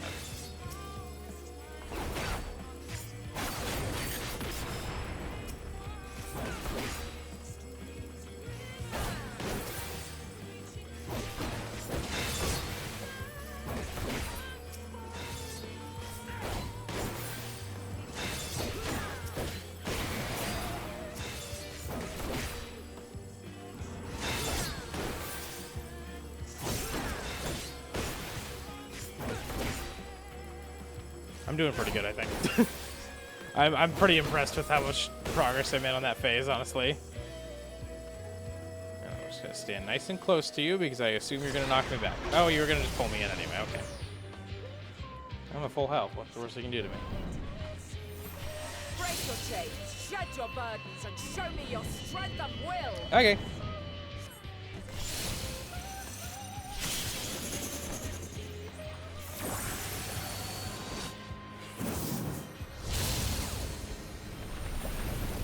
So I know you said you weren't holding back, but are you sure you're not trying to kill me here, or... Ooh, ow. You still stand. The people of your time are more resilient than I had dared hope. I have seen enough. Oh, but I just healed and all that. I was about to start phase 2.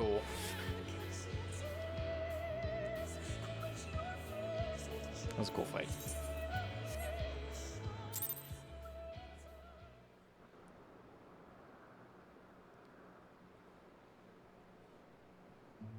Twas my intent to finish it, but clearly I underestimated you. Did I make my point clear? One would think I never learn. I made the same mistake with Azam when we first sparred. Despite being less than half my age, his strength was astounding. As is yours. 'Tis plain you have weathered considerable hardship. Far more even than your tales would suggest.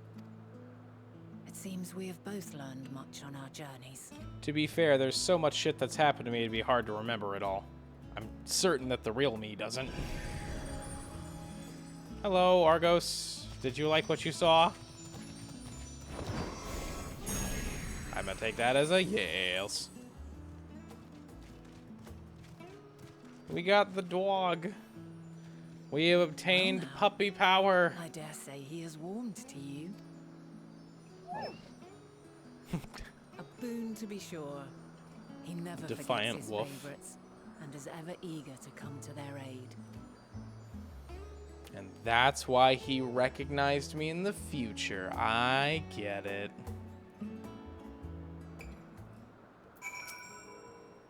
Argos will soon have us standing on the very spot where the media made their departure into the night sky. With luck, we will learn something of Hermes' intentions. My hope is that we find no connection, no festering wish for oblivion. Then we might have Hermes and his considerable expertise working for us rather than against us. Alright.